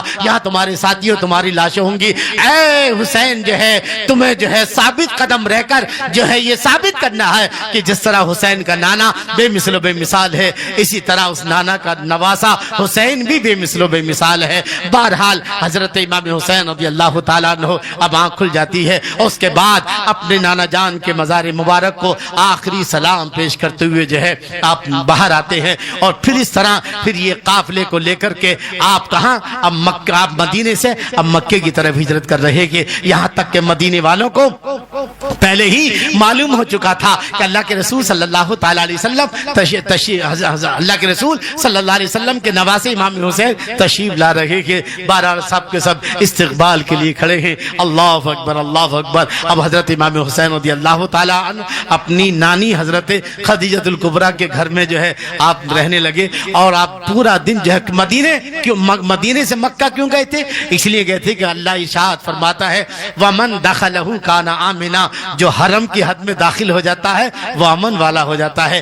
وہاں انسان سے جنگ کرنا تو دور کی بات ہے، ارے جانور بھی، اگر کسی جانور کا شکار حرم کی حد میں آ جائے نا تو وہ شکار جانور بھی جانور کا شکار نہیں کرتا ہے۔ یہ حدود حرم ہے، جو اس میں آ جائے وہ حرم کیا ہو جاتا ہے؟ امن والا ہو جاتا ہے۔ تو حضرت امام حسین اس لیے آئے تاکہ یزید کی بیعت سے بھی بچے رہیں اور یزید کی جنگ سے بھی بچے رہیں۔ حضرت امام حسین نے پہلا سبق دے دیا ہے کہ جب دین بچانا ہو اور ہجرت کرنی پڑے تو ہجرت کر لینا، اور دوسرا سبق یہ دیا کہ آخری وقت تک جنگ سے بچتے رہنا۔ بہرحال اب حضرت امام حسین رضی اللہ تعالی عنہ جو ہے پورا دن لگ بھگ خانہ کعبہ میں لوگ آ رہے ہیں، دیدار کر رہے کہ یہاں تک کہ اب حاکم مکہ جو تھا سعید بن عاص جو ہے اس کو سارا معلوم ہوا، اس نے یزید کو اطلاع دے دی کہ حضرت امام حسین رضی اللہ تعالیٰ عنہ مدینے سے مکہ آ چکے ہیں۔ بہرحال وہ اس نے جو ہے کافی یزید جو ہے کافی غصے میں ہوا، اور اب عالم یہ ہے کہ آپ عبادت کر رہے ہیں، لوگ بیعت کر رہے ہیں، لوگ مرید ہو رہے ہیں، اس طرح سے زیارت کرتے ہیں، تو اب جو ہے کوفے کی طرف سے خطوط آنے شروع ہو گئے، اے امام حسین آپ جو ہے کوفے تشریف لائیے، ہم تو یزید کے باپ امیر معاویہ کو جو ہے خلیفہ نہیں مانتے تھے، اس کو تو ان کے نالائق بیٹے کو کیسے مانے؟ اے امام حسین آپ کوفے تشریف لائیے اور ہمیں یزید کی بیعت سے بچائیے، ہم آپ کے ہاتھ پر بیعت کرنے کے لیے تیار ہیں۔ تاریخ میں آتا ہے کہ 1200 خطوط جو ہے کوفے والوں نے لکھ کر بھیجے، اور 12 باز کہتے ہیں 150 خطوط، کم سے کم اس زمانے میں جو ہے 150 لیٹر بارگاہ امام حسین میں آ جانا، اور اس میں اس طرح کے مضمون تھے کہ اگر آپ نہیں آئے تو ہم مجبور ہو کر یزید کے ہاتھ پر بیعت کر لیں گے، اور کل قیامت کے دن اگر اللہ ہم سے پوچھے گا کہ یزید جیسے شرابی زانی بدکار کو جو ہے تم نے کیسے جو ہے اس کے ہاتھ پر بیعت کر لی، تو ہم کہہ دیں گے اللہ ہم نے تیرے نبی کے نواسے کو بلایا تھا، وہ نہیں آئے تو ہم نے مجبور ہو کر یزید کے ہاتھ پر بیعت کر لی جو ہے، لہٰذا ہماری اس بیعت کا وبال بھی امام حسین آپ کے جو ہے آپ کے سر پر ہوگا۔ اب آپ اندازہ لگائیے کہ شرعی طور پر حضرت امام حسین رضی اللہ تعالیٰ عنہ اب جو ہے مکے سے کوفے جانے کے لیے اب جو ہے آپ شرعی طور سے اب آپ کے لیے جانا ضروری ہو جاتا ہے، آپ تیاری کرتے ہیں مکے سے کوفے جانے کی۔ اتنے میں صحابہ کرام جو تھے حضرت عبداللہ ابن زبیر اور دیگر لوگ جو ہے آئے اور آ کر کے کہنے لگے امام حسین کہاں جا رہے ہیں؟ آپ نے کہا دیکھو یہ خط ہے 150 خطوط ہیں، اور اس میں لکھا ہے کہ جہاں امام حسین آپ کا پسینہ گرے گا وہاں ہم اپنا خون بہائیں گے، آپ آئیے اور یزید کی ناپاک بیعت سے ہمیں بچائیے۔ تو اب میں شرعی طور پر جو ہے مجبور ہو گیا ہوں کہاں کوفے جانے کے لیے۔ تب ان لوگوں نے کہا کہ اے امام حسین نواز رسول، کوفے والوں کی بدعہدی بے وفائی مشہور ہے، آپ کے والد گرامی تو کوفے میں شہید ہوئے نا جی، تو اب آپ مت جائیے، ان کی ان باتوں پر اعتبار نہ کریں۔ تو آپ نے کہا دیکھو اگر یہ خط نہیں، اگر میں نہیں جاتا ہوں تو کل قیامت کے دن میرا دامن تھامیں گے، تو میں اللہ کے رسول کو کیا جواب دوں گا؟ بہرحال ایک بات درشی پڑھی،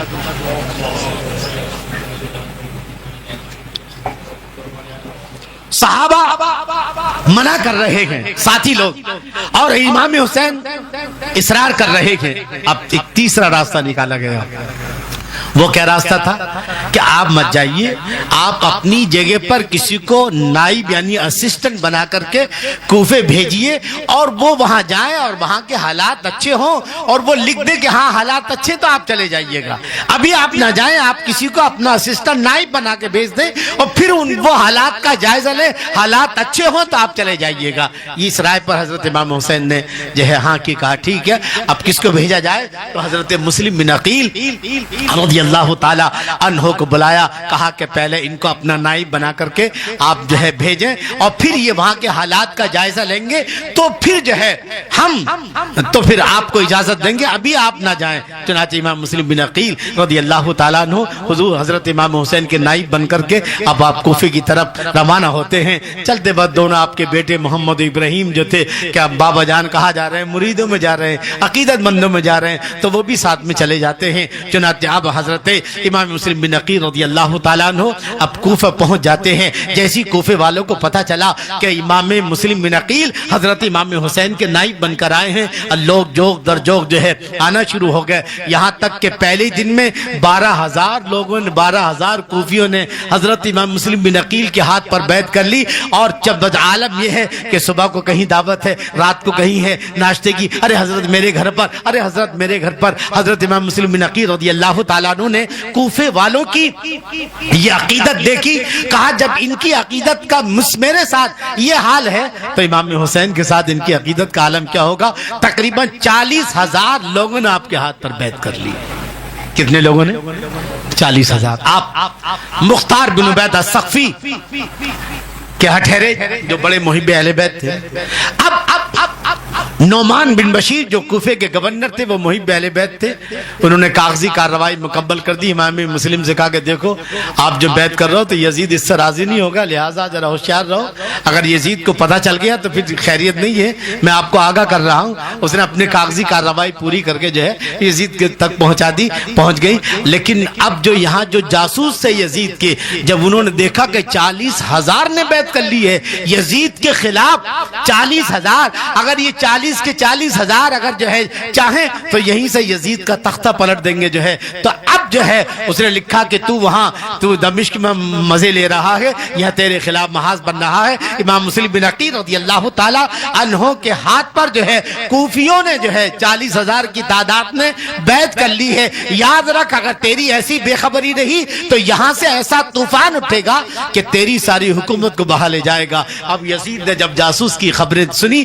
اور پڑھی تو کہا یہ کیا ہوا، تو فوراً جو ہے اس نے اپنے قریبی لوگوں سے مشورہ کیا اور پھر مشورے میں یہ طے ہوا کہ جو بصرے کا گورنر تھا عبید اللہ ابن زیاد، کہا اس کو جو ہے کوفے کا بھی گورنر بنا دیا جائے اور اس کو کل اختیارات دے کر کے کوفے بھیج دیا جائے۔ ادھر عالم یہ تھا کہ حضرت مسلم بن عقیل نے جب دیکھا کہ حالات بہت اچھے ہیں، 40,000 نے بیعت کر لی ہے، تو آپ نے لکھ کے بھیجا اے نواس رسول میرے ہاتھ پر 40,000 نے بیعت کی ہے، اتنی عقیدت ہے، اتنی عقیدت ہے، آپ تشریف لائیں گے تو کتنی عقیدت ہوگی، لہٰذا جتنا جلدی ہو سکے آپ کوفے تشریف لائیں تاکہ یزید کی بیعت سے کوفے والوں کو بچا سکے۔ ادھر جو ہے قاصد حضرت امام مسلم بن عقیل کا خط لے کر کے امام حسین کی طرف روانہ ہوتا ہے اور ادھر اب حالات پلٹتے ہیں۔ عالم یہ ہے کہ جیسے اب جو ہے اب حضرت مسلم بن عقیل نے سارے کوفے والوں کو کہہ دیا کہ امام حسین پر کی طرف میں نے قاصد بھیج دیا ہے، امام حسین اب تشریف لاتے ہوں گے۔ کوفے والے روزانہ جا رہے ہیں کہ امام حسین کے استقبال کے لیے، بہرحال جو ہے نہیں آتے۔ پھر واپس ایک جب یزید عبید اللہ ابن زیاد کو کوفے کا گورنر بنایا تو اس ظالم نے کیا کیا، اس طرف سے داخل ہوا جہاں سے مکے سے آنے والے لوگ داخل ہوتے ہیں۔ اب یہ کوفے کے لوگ سمجھے کہ امام حسین آ رہے ہیں، اب یا حسین کے نعرے لگا رہے، لیکن اندر داخل ہوا تو اگر وہ امام حسین ہوتے تو کہاں جاتے؟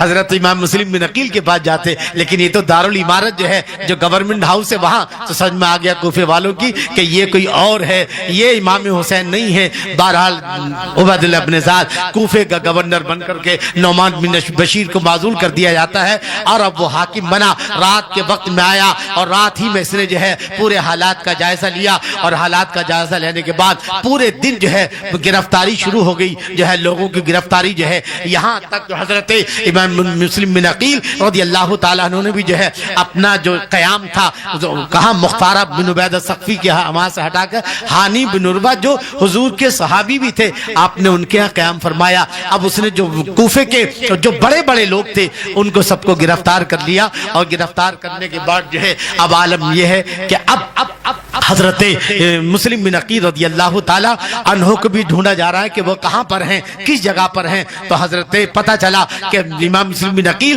ہانی بن عروہ کے گھر پر ہیں، تو عبید اللہ بن زیاد نے محمد بن اشد جو کوتوال تھا اس سے کہا کہ جا چند سپاہی لے کے جا اور امام مسلم بن عقیل گرفتار کر کے لا۔ بہرحال یہ وہاں پہنچا، حضرت امام مسلم بن عقیل رضی اللہ تعالی عنہ جو ہے وہ جو ہے ان کو جیسی معلوم ہوا، آپ نے فوراً جو ہے لوگوں کو بلایا اور یہ حضرت ہانی بن عروہ کو گرفتار کر کے حضرت جو ہے عبید اللہ بن زیاد کے سامنے پیش کر دیا۔ عبید اللہ بن زیاد نے کہا تم غدار ہو اس لیے کہ تم نے جو ہے یزید کے دشمن کو پناہ دی ہے۔ کہا وہ اہل بیت ہیں، نبی کے خاندان کے ہیں، میں نے اس لیے جو ہے ان کو پناہ دی ہے، پناہ دینا یہ میرا فرض تھا، وہ میرے مہمان ہیں۔ کہا تم ان کو گرفتار کرواؤ گے؟ کہا سوال ہی نہیں پیدا ہوتا کہ میں اپنے جو اتنے معزز مہمان کو گرفتار کرواؤں۔ کہاں وہاں سے بھی حضرت امام مسلم بن عقیل نے کسی تیسری جگہ پر آپ جو ہے موجود تھے، تو اب جو ہے کہا مجھے بھی نہیں معلوم کہاں ہے، لیکن اگر ہوتے بھی تو میں گرفتار نہ کرواتا۔ اسی گفتگو میں جو ہے عبید اللہ بن زیاد اور ہانی بن عروہ میں گفتگو ہو رہی ہے، اسی کے بیچ عبید اللہ بن زیاد نے ان کے چہرے پر جو ہے ایسا جو ہے ڈنڈا مارا کہ ان کے چہرے سے خون نکلنے لگا، اور پھر یہ اڑ گیا کہ عبید اللہ بن زیاد نے ہانی بن عروہ کو شہید کر دیا۔ یہ کون تھے؟ کوفے کے بڑے معزز شخصیت تھے، صحابی رسول تھے۔ اب چاروں طرف میں جو ہے ہوا اڑ گئی کہ عبید اللہ بن زیاد ظالم نے جو ہے ہانی بن عروہ کو شہید کر دیا ہے۔ چنانچہ حضرت امام مسلم بن عقیل رضی اللہ تعالی عنہ نے بھی جو ہے اب اپنے مریدوں کو آواز دی، یہاں تک کہ 40,000 لوگ جمع ہو جاتے ہیں، اور 40,000 جمع ہو کر کے حضرت امام مسلم بن عقیل نے دارالعمارت یعنی گورنمنٹ ہاؤس کا جو ہے گھیراؤ کر لیا ہے۔ اور تاریخ میں آتا ہے کہ اگر حضرت امام مسلم بن عقیل رضی اللہ تعالیٰ عنہ اگر حکم دیتے 40,000 کو تو اینٹ سے اینٹ بجا دیتے، عبید اللہ بن زیاد کا جو ہے اس کی لاش بھی نہ ملتی، مگر چونکہ اللہ والے اپنی طرف سے کبھی جنگ شروع نہیں کرتے ہیں۔ اب ادھر جو ہے جب عبید اللہ بن زیاد نے دیکھا کہ 40,000 لوگوں نے دارالعمارت کو چاروں طرف سے گھیر لیا ہے، تو وہ جو لوگ پکڑے گئے تھے جتنے بھی جو پوڈاری قسم میں لوگ تھے ان کو بلایا۔ عبید اللہ بن زیاد نے کہا دیکھو یہ جو 40,000 جمع ہیں ان میں کوئی تمہارا بھانجا ہے، کوئی بھتیجا ہے، کوئی بیٹا ہے، کوئی ماموں ہے، کوئی بھائی ہے، تو ان کو سمجھاؤ کہ یہ امام مسلم بن عقیل کی حمایت میں جو یزید کے خلاف جا رہے ہیں، ان کو بولو کہ یہ تخت کا جھگڑا ہے، ہم بلا وجہ بیچ میں کیوں پسیں؟ اگر تم جو ہے امام مسلم بن عقیل کا ساتھ چھوڑ دو اور اپنے اپنے گھروں کو چلے جاؤ، نہیں تو اگر تم نے ساتھ دیا تو تم سب بھی مارے جاؤ گے۔ اور قریب شام سے یزید کی فوجیں آ رہی ہیں، ایک کوفے کے ایک بچے کو جو ہے نیزے پر اچھالا جائے گا اور ایک بچہ بھی زندہ نہیں بچے گا، لہٰذا اپنے گھر والوں کی خیر چاہتے ہو تو جو ہے امام مسلم بن عقیل کا ساتھ چھوڑ دو۔ اب یہ سب کے سب جو ہے دارالعمارت کی جو ہے دیوار پر چڑھے اور سب کو بلانے لگے، میرے بھانجے ادھر آ، میرے بھتیجے ادھر آ، اور اس طرح سے انہوں نے سمجھانا شروع کر دیا، ارے ان کا آپس کا تخت کا جھگڑا ہے، ہم کائے کے لیے بیچ میں پسے۔ اب عالم یہ کہ 4 ادھر سے گزرے، 5 ادھر سے جا رہے ہیں، شام تک جو ہے 40,000 میں 39,500 غائب ہو گئے صاحب۔ کتنے رہ گئے؟ 500۔ اور یہ وہ لوگ تھے جنہوں نے یہ کہا تھا کہ اے امام مسلم بن عقیل، اے امام حسین، جنہوں نے خط میں لکھ کر بھیجا تھا، کیا بھیجا تھا کہ جہاں آپ کا پسینہ گرے گا ہم وہاں اپنا میاں خون بہانا تو دور کی بات ہے۔ یہ عبید اللہ بن زیاد کی ذرا سی دھمکی میں جو ہے سب پلے پڑ گئے اور امام مسلم بن عقیل کا ساتھ چھوڑ کر کے اپنے گھروں کو چلے گئے صاحب۔ 500 لوگ بچے صاحب۔ دنیا کا خوف، زندگی کا خوف جو ہے، میرے آقا صلی اللہ علیہ وسلم نے ایک موقع پر فرمایا کہ دنیا چاروں طرف سے تم پر ایسے ٹوٹ پڑے گی جیسے ایک وقت آئے گا کہ جیسے بھوکے کھانے پر ٹوٹ پڑتے ہیں، تو صحابہ نے کہا رسول اللہ ہم 313 تھے تب یہ ہمیں ختم نہ کر سکے، جب ہم بہت ہوں گے تو یہ ہم پر ہم اتنی کمزور ہو جائیں گے کہ ہم کو لقمہ تر سمجھ کے نگل جانا چاہیں گے۔ آپ نے فرمایا بہت ہوگے مگر تمہارے اندر ایک بیماری پیدا ہو جائے گی جس کا نام وہن ہے۔ وہ کیا؟ بولے موت سے نفرت اور دنیا سے محبت۔ جب اس امت میں یہ دو چیزیں پیدا ہو جائیں، کیا چیز؟ وہن مانے موت سے نفرت اور دنیا سے محبت، تو کروڑوں ہونے کے باوجود بھی جو ہے وہ کیا ہو جائے گی؟ ذلیل رسوا ہو جائے۔ دیکھو 20 کروڑ ہیں، بابری مسجد نہیں بچا پا رہے ہیں، ہر روز کوئی نہ کوئی مسجد شہید ہوتی ہے، کوئی نام نہیں لیتا، ویسے بس دن و رات گالی دیں گے، مودی یہ کر رہا ہے، یوگی یہ کر رہا ہے، ابے 20 کروڑ تم کیا کر رہے ہو؟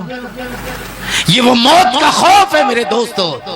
صرف کھچڑا بنانے سے یا شربت بنانے سے جو ہے کوئی حسینی نہیں بن جاتا ہے۔ حسینی وہ ہے جو حق کے لیے دین بچا لے اور اب دنیا جو ہے دنیا دے دے اور دین بچا لے، حق کو بچا لے اور اپنا پورا خاندان لٹا دے، اس کو امام حسین کا غلام کہتے ہیں۔ صرف شربتوں کی بنیاد پر، صرف کھچڑوں کی بنیاد پر یا صرف جو ہے محفلوں کی بنیاد پر کوئی حسینی نہیں بنتا ہے، بلکہ حق کے لیے قربانی دینے کی بنیاد پر حسینی بنتا ہے۔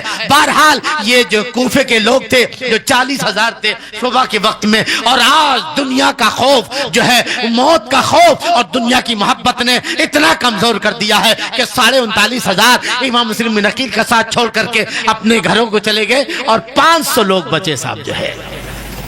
اب مغرب کی اذان کا وقت ہو گیا، اذان کی آواز آئی، آپ نے کہا چلو بھائی اب مغرب کی نماز پڑھتے جامع مسجد میں، کوفے کی جامع مسجد میں۔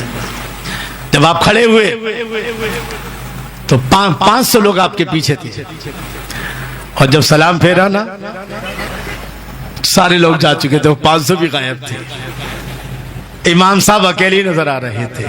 تو بعض تاریخ میں یہ ہے کہ آپ کے دونوں بچے تھے اور آپ تھے بچے، اور بعض میں یہ کہ بچے جب پکڑ دھکڑ چل رہی تھی تو آپ نے بچوں کو حفاظت کے طور پر جو ہے کوفے کے قاضی جو شرح تھے ان کے گھر پر پہنچا دیا تھا۔ بہرحال سلام پھیرا تو 500 بھی غائب، صبح 40,000 تھے اور اب 40,000 تو دور کی بات ہے، 4 بھی نہیں، 1 بھی ساتھ میں نہیں۔ اللہ اکبر! سوچیں اب آگے چلتے ہیں۔ حضرت امام مسلم بن عقیل نے سوچا کہ اب کیا ہوگا، کہاں جائیں؟ اب وہ لوگ جو کہتے تھے حضرت ناشتہ ہمارے یہاں ہو جائے، دوپہر کا کھانا ہمارے یہاں، لنچ ادھر، ڈنر ادھر، جو حضور آپ کے قدموں کی برکتوں سے جو ہے ہمارے گھر میں برکت ہو جائے گی، آج جس عقیدت مند کا دروازہ ٹھوکتے ہیں اندر سے دروازہ بند، کوئی بھی دروازہ کھولنے کے لیے تیار نہیں ہے۔ سارے عقیدت مند دروازہ بند کر لیا، امام مسلم دروازہ کھٹکھٹاتے ہیں، مگر آج کسی بھی عقیدت مند کا سوچو وہ معزز مہمان خانواد رسول صلی اللہ تعالی علیہ وسلم، اہل بیت، اور وہ معزز مہمان جو امام حسین کے نائب بن کر آئے ہیں، آج کوفے کی گلیوں میں کوئی ان کا پرسان حال نہیں ہے، کوئی ان کے لیے جو ہے گھر کا دروازہ یہی ہوتا ہے۔ مسلمانوں کے اندر جب موت کا خوف اور دنیا کا لالچ آ جائے تو پھر وہ کوفیوں کا کردار، آج بھی تو وہی حال ہے۔ آج اسلام کے دروازے ہمارے، آج کوئی ایک معمولی سے آدمی سے مخالفت لینے کو تیار نہیں، ارے نہیں میرا دھندے کا معاملہ ہے، میرے کاروبار کا معاملہ ہے۔ حق کے لیے میرے امام حسین نے کسی معمولی نہیں بلکہ 25 لاکھ مربع میل کے حاکم یزید سے آپ نے مخالفت مول لی ہے، اور اس کے منہ پر اس کو کیا کہا ہے؟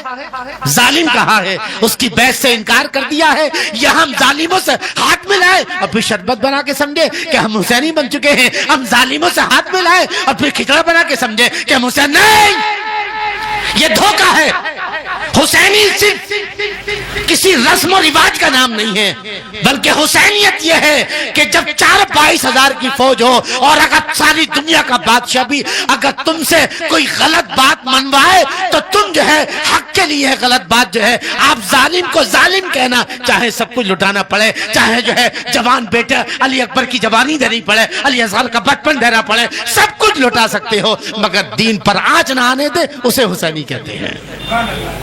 نعرے تکبیر، نعرے رسالت، جشن شہیدان کربلا۔ اب سارے کے سارے دروازے بند۔ میں اپنی گفتگو جو ہے امام حسین، امام مسلم بن عقیل کی شہادت تک۔ پیاس لگی ہے، ایک دروازے پر بیٹھ گئے، دروازہ کھٹکھٹایا، دروازہ ایک توآ نام کی عورت ہے، اس نے دروازہ کھولا، آپ نے کہا بڑی بھی مجھے پانی پلا تو پیاس لگی ہے، اس نے پانی پلایا، لے کر آئی اور پانی پی کے آپ بیٹھے رہے، تو وہ عورت کہتی ہے مسافر کہ تم نے پانی نہیں پی لیا؟ بولے ہاں۔ تو پھر اپنے گھر کو کیوں نہیں جا رہے، میرے دروازے پر کیوں بیٹھے ہو؟ آپ نے فرمایا میرا کوئی گھر نہیں ہے، میرا کوئی گھر نہیں ہے، کس کے گھر پہ جاؤں؟ کہا کون ہو؟ کہا میں امام مسلم بن عقیل ہوں، جو امام حسین کا نائب بن کر آئے تھا، صبح میرے ساتھ 40,000 تھے اور آج ایک بھی میرے ساتھ نہیں، میرا کوئی گھر نہیں ہے۔ وہ عورت بڑی محب اہل بیت تھی، کہا آپ اور اس حالت میں؟ حضور چلیے میرے گھر پر جو ہے، قدم رنجا فرمائے، اندر لے کر گئی، خدمت کرنے لگی جو ہے، اور ایسا لگ بھگ رات کا کافی حصہ گزر گیا تو دیکھا کہ اس کا بیٹا آیا، جی، اور دیکھا ماں بار بار اندر جاتی ہے باہر آتی ہے، اندر جاتی ہے باہر آتی ہے، جی، تو کہا ماں کیا بات ہے؟ ماں سیدھی سادی تھی، کہا بیٹا آج امام مسلم بن عقیل جو امام حسین کے نائب بن کر آتے یہ 40,000 ظالم کوفیوں نے ساتھ چھوڑ دیا، آج وہ اکیلے تھے، میرے دروازے پہ آئے تو میں ان کی خدمت کر رہی ہوں۔ اس مقدس مہمان کے ساتھ کوفے والوں نے کیا بدعہدی کی ہے۔ اب وہ اندر ہی اندر خوش ہو رہا ہے، میں تو پورا دن انہی کو تلاش کر رہا تھا، اور بیت اللہ ابن زیاد نے جو ہے انعام رکھا ہے کہ جو حضرت امام مسلم بن عقیل کو گرفتار کروائے گا میں اتنا انعام دوں گا۔ تو یہ پورا دن اندر اندر اس کے لڈو پھوٹنے لگے اندر ہی اندر، کہ صبح میں بیت اللہ ابن زیاد کے پاس جاؤں گا اور گرفتار کروا کے اپنا انعام جو ہے صبح پہنچ گیا صاحب۔ دیکھو ایسا ہوتا ہے کبھی اچھوں کے گھر میں برے پیدا ہو جاتے ہیں، بروں کے گھر میں اخرج الحی من المیت ومخرج المیت من الحی۔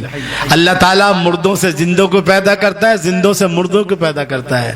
اب آپ کہو گے زندوں سے مردہ کیسے، مردوں سے زندہ کیسے؟ تو دیکھو انڈے سے بچہ نکلتا ہے، وہ مردہ ہے، اس سے زندہ نکل رہا ہے، جی، اور مرغی زندہ اس میں سے انڈا نکلتا ہے، زندے میں سے مردہ نکل رہا ہے۔ تو اچھوں میں سے اللہ اچھوں میں برے پیدا کر دیتا ہے، بروں میں حضرت لوط علیہ السلام، حضرت نوح علیہ السلام دونوں کی بیویاں کافرہ تھیں۔ زوجے لوط نبی ہو کافرہ اور زوجے فرعون ہو بے طاہرہ۔ کہا نبیوں کی بیوی کافر اور کافر کی بیوی مومن، حضرت آسیہ، یہ خدا کی حکمتیں ہیں۔ بہرحال صبح ہی گیا یہ عبید اللہ ابن زیاد کے دربار میں، کہا مجھے انعام دو۔ کہا کیسا انعام؟ کہا کہ امام مسلم بن عقیل میرے گھر پر ہے، گرفتار کر لو۔ کہا بیٹا پہلے گرفتار تو کرواؤ۔ یہ چند سپاہی کو لے کر کے، محمد بن اشعث وغیرہ چند سپاہیوں کو لے کر کے اس نے جا کے حملہ کر دیا۔ حضرت امام مسلم بن عقیل رضی اللہ تعالیٰ عنہ نے آپ نے بھی تلوار نکال لی، اور اب عالم یہ تھا کہ اکیلے حضرت امام مسلم بن عقیل، ان پر جو 10-20 تھے سب پر بھاری، اور کوئی ادھر گرا پڑا ہے، کوئی ادھر گرا پڑا ہے۔ اب محمد بن اشعث نے جب دیکھا کہ اگر اس طرح جنگ ہوتی رہی تو یہ حیدری شیر کا کچھار ہم کو اکیلا ہی کافی ہوگا۔ علی کا گھر بھی وہ گھر ہے کہ جس گھر کا ہر ایک بچہ جسے دیکھو وہی شیر خدا معلوم ہوتا ہے۔ اس نے مکاری کی اور کہنے لگا اپنی سپاہیوں سے ابے مردود تلواریں اندر کرو۔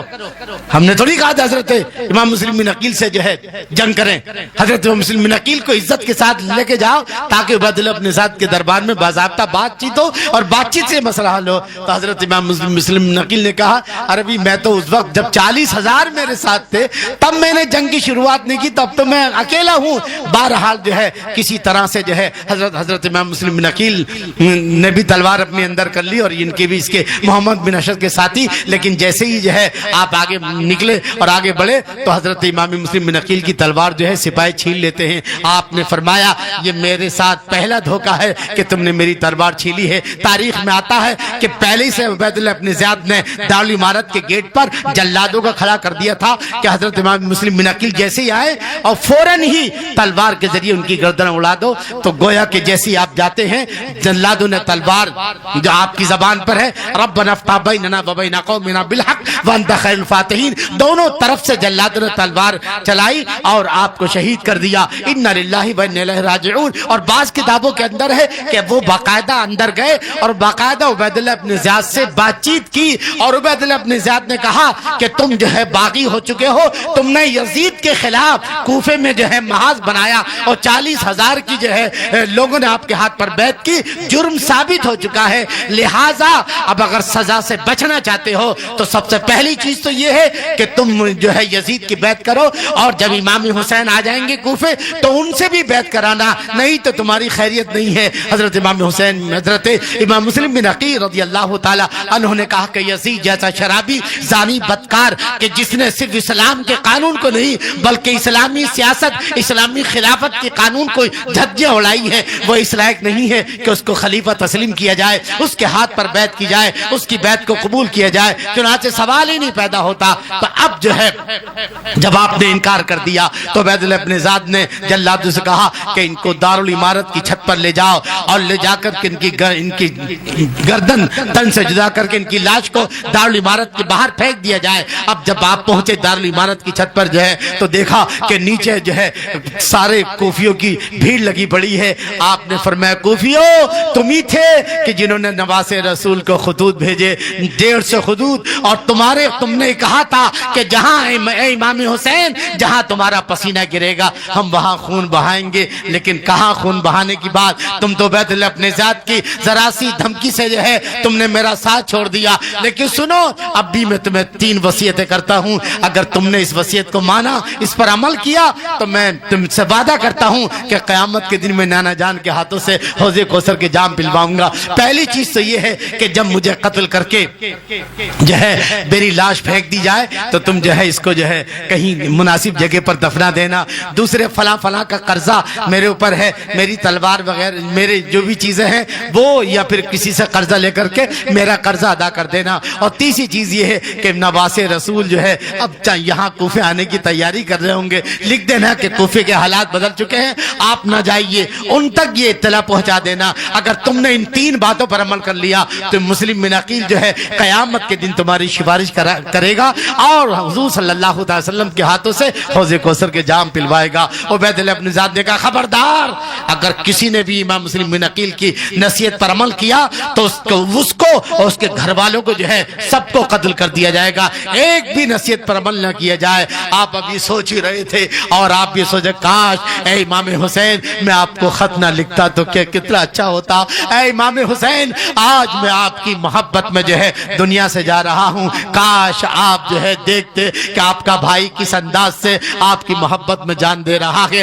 بس آپ انہی خیالوں میں تھے کہ جلاد نے آپ کے سر کو تن سے جدا کیا. انا للہ و انا الیہ راجعون. اور آپ کی لاش کو سر کے ساتھ جو ہے دارالامارت کے نیچے پھینک دی گئی اور حضرت امام مسلم بن عقیل رضی اللہ تعالی عنہ جو ہے اب جام شہادت نوش کر کے اللہ کے رسول صلی اللہ تعالی وسلم کے ہاتھوں سے مبارک ہاتھوں سے جام کوثر کے جام پی رہے ہیں. اب جو ہے رہا سوال، بعض تاریخ میں آتا ہے کہ بچے بھی ساتھ میں تھے، مگر بعض تاریخ میں یہ ہے کہ بچے قاضی شریح کے پاس تھے اور اب جو ہے ان کے لیے عبید اللہ ابن زیاد نے چاروں طرف سے جو ہے انعام لگوا دیا کہ جو ان کے بچے کو گرفتار کرے گا اس کو اتنا اتنا انعام دیا جائے گا. وقت ہو چکا ہے، انشاءاللہ کل اس پر جو ہے گفتگو ہوگی کہ کس طرح سے کربلا والوں نے اسلام کو بچایا ہے اور حق اسلام کو بچایا اور دین کو دنیا کو لٹایا ہے، کس طرح سے سب کچھ قربان کر دیا. حضرت امام حسین نے دنیا دین بچانے کے لیے دنیا پوری برباد کر دی مگر دین بچایا ہے، اسی کا نام حسینیت ہے. آخری بات کہنا چاہوں گا کہ کربلا جو ہے آج کا صرف کربلا ہی نہیں بلکہ آج تو ہر میدان کربلا ہے. خود ہمارے اندر کا جو میدان ہے یہ کربلا ہے. ایک طرف حسینی فوج ہے، ایک طرف یزیدی فوج ہے. آپ سوچو کہ دونوں طرف جو ہے فوجیں ہیں، ایک طرف 22,000 ہے اور ایک طرف 82 ہے. دونوں میں فرق کیا ہے؟ نمازی ادھر بھی ہے، نمازیں ادھر بھی ہے، حافظ ادھر بھی ہے، حافظ ادھر بھی ہے، عالم ادھر بھی ہے، عالم ادھر بھی ہے، مفتی ادھر بھی ہے، ادھر بھی ہے. آخر دونوں مسلمان دونوں طرف مسلمان مسلمان ہیں. فرق کیا ہے؟ تو دونوں میں فرق یہ ہے کہ 22,000 وہ ہے جو دنیا لے رہی تھی اور دین برباد کر رہی تھی، یہ 22,000 ہے، اور 82 وہ تھے جو دنیا دے رہے تھے، دنیا برباد کر رہے تھے اور دین کو بچا رہے تھے. یہی فرق ہے. اب کہیں جانے کی ضرورت نہیں ہے. ہر انسان کربلا ایک آئینہ ہے. اس آئینے میں آپ اپنے سامنے کھڑا کرو اپنے آپ کو اور اپنی زندگی کا جائزہ لو کہ ہم دین کے لیے دنیا برباد کر رہے ہیں یا دنیا کے لیے دین برباد کر رہے ہیں. اگر ہم دین کے لیے دنیا برباد کر رہے ہیں تو یقیناً جو ہے امام حسین کی شفاعت ہمیں نصیب ہوگی انشاءاللہ. ہم امام حسینی خیمے کے ساتھ حضرت امام حسین کے ساتھ کربلا کی جو ہے جنت میں جاتے نظر آئیں گے. لیکن اگر دنیا بچانے کے لیے اگر دین دے رہے ہیں، اگر دین کا ایک اصول بھی ہم قربان کر رہے ہیں تو پھر ہمیں جو ہے حسینی نہیں بلکہ جو ہے ہمارا کردار بتائے گا کہ یہ تو یزیدی کردار ہے. بس یہ فیصلہ کرے اور اس کے بعد جو ہے پھر دیکھیں کہ ہمیں کیا کرنا ہے. یہ دنیا آخر ایک دن جانی ہے، آج نہیں تو کل. میرے آقا صلی اللہ تعالی علیہ وسلم نے ارشاد فرمایا دانش مند انسان وہ ہے جو موت سے پہلے موت کی تیاری کرے. اگر ہم نے سب کچھ دے کر بھی اگر دین و ایمان بچا لیا ہے تو پھر ہم کامیاب ہیں، اور اگر دین و ایمان برباد کر کے اگر ہم نے دین و ایمان برباد کر دیا تو دنیا کی بادشاہت دے کر بھی جو ہم ناکام ہیں. قتل حسین اصل میں مرگ یزید ہے. اسلام زندہ ہوتا ہے ہر کربلا کے بعد. انشاءاللہ کل جو ہے حضرت امام مسلم بن عقیل کے فرزندان کی شہادت، پھر حضرت امام حسین کا کوفے کی طرف روانہ، اور پھر انشاءاللہ پورا واقعہ جو ہے میں سمجھتا ہوں کہ کل 12 کے 12:30 بھی بچ سکتے ہیں. اور انشاءاللہ پھر کل جو ہے پھر لنگر حسین بھی ہے انشاءاللہ. کھچڑے کا بھی انتظام کیا گیا ہے. اللہ تعالی ہمیں آپ کو جو ہے کھچڑے اور شربت سے اٹھ کر کے امام حسین کی سچی محبت، سچی عقیدت، سچی اطاعت عطا فرمائے. ایمان پہ چلا ایمان پہ خاتمہ نصیب فرمائے. پاک پروردگار اس محفل میں جتنے بھی حضرات حاضر آئے ہیں اے اللہ یہاں کے اٹھنے سے پہلے ان سب کی بخشش فرما دے. میرے مولا ان کو دین و دنیا کی تمام جائز حاجتوں کو پوری فرما دے. میرے مولا کل تو نے بارش فرما دی تھی، میرے مولا بارش کی ضرورت آج بھی ہے. پاک پروردگار ہم تو سر سے لے کے پاؤں تک سرتاپا قدم جو ہے ہم گناہگار ہیں اللہ، مگر تیری رحمت جو ہے تیرے غضب پر غالب ہے. ہم تیری غالب رحمت کا واسطہ دیتے. میرے مولا ہمارے گناہوں کی طرف نظر نہ فرما کر، میرے مولا اپنے کرم کی طرف نظر فرما کر ہم پر باران رحمت کا نزول فرما دے. اے اللہ باران رحمت کا نزول فرما دے.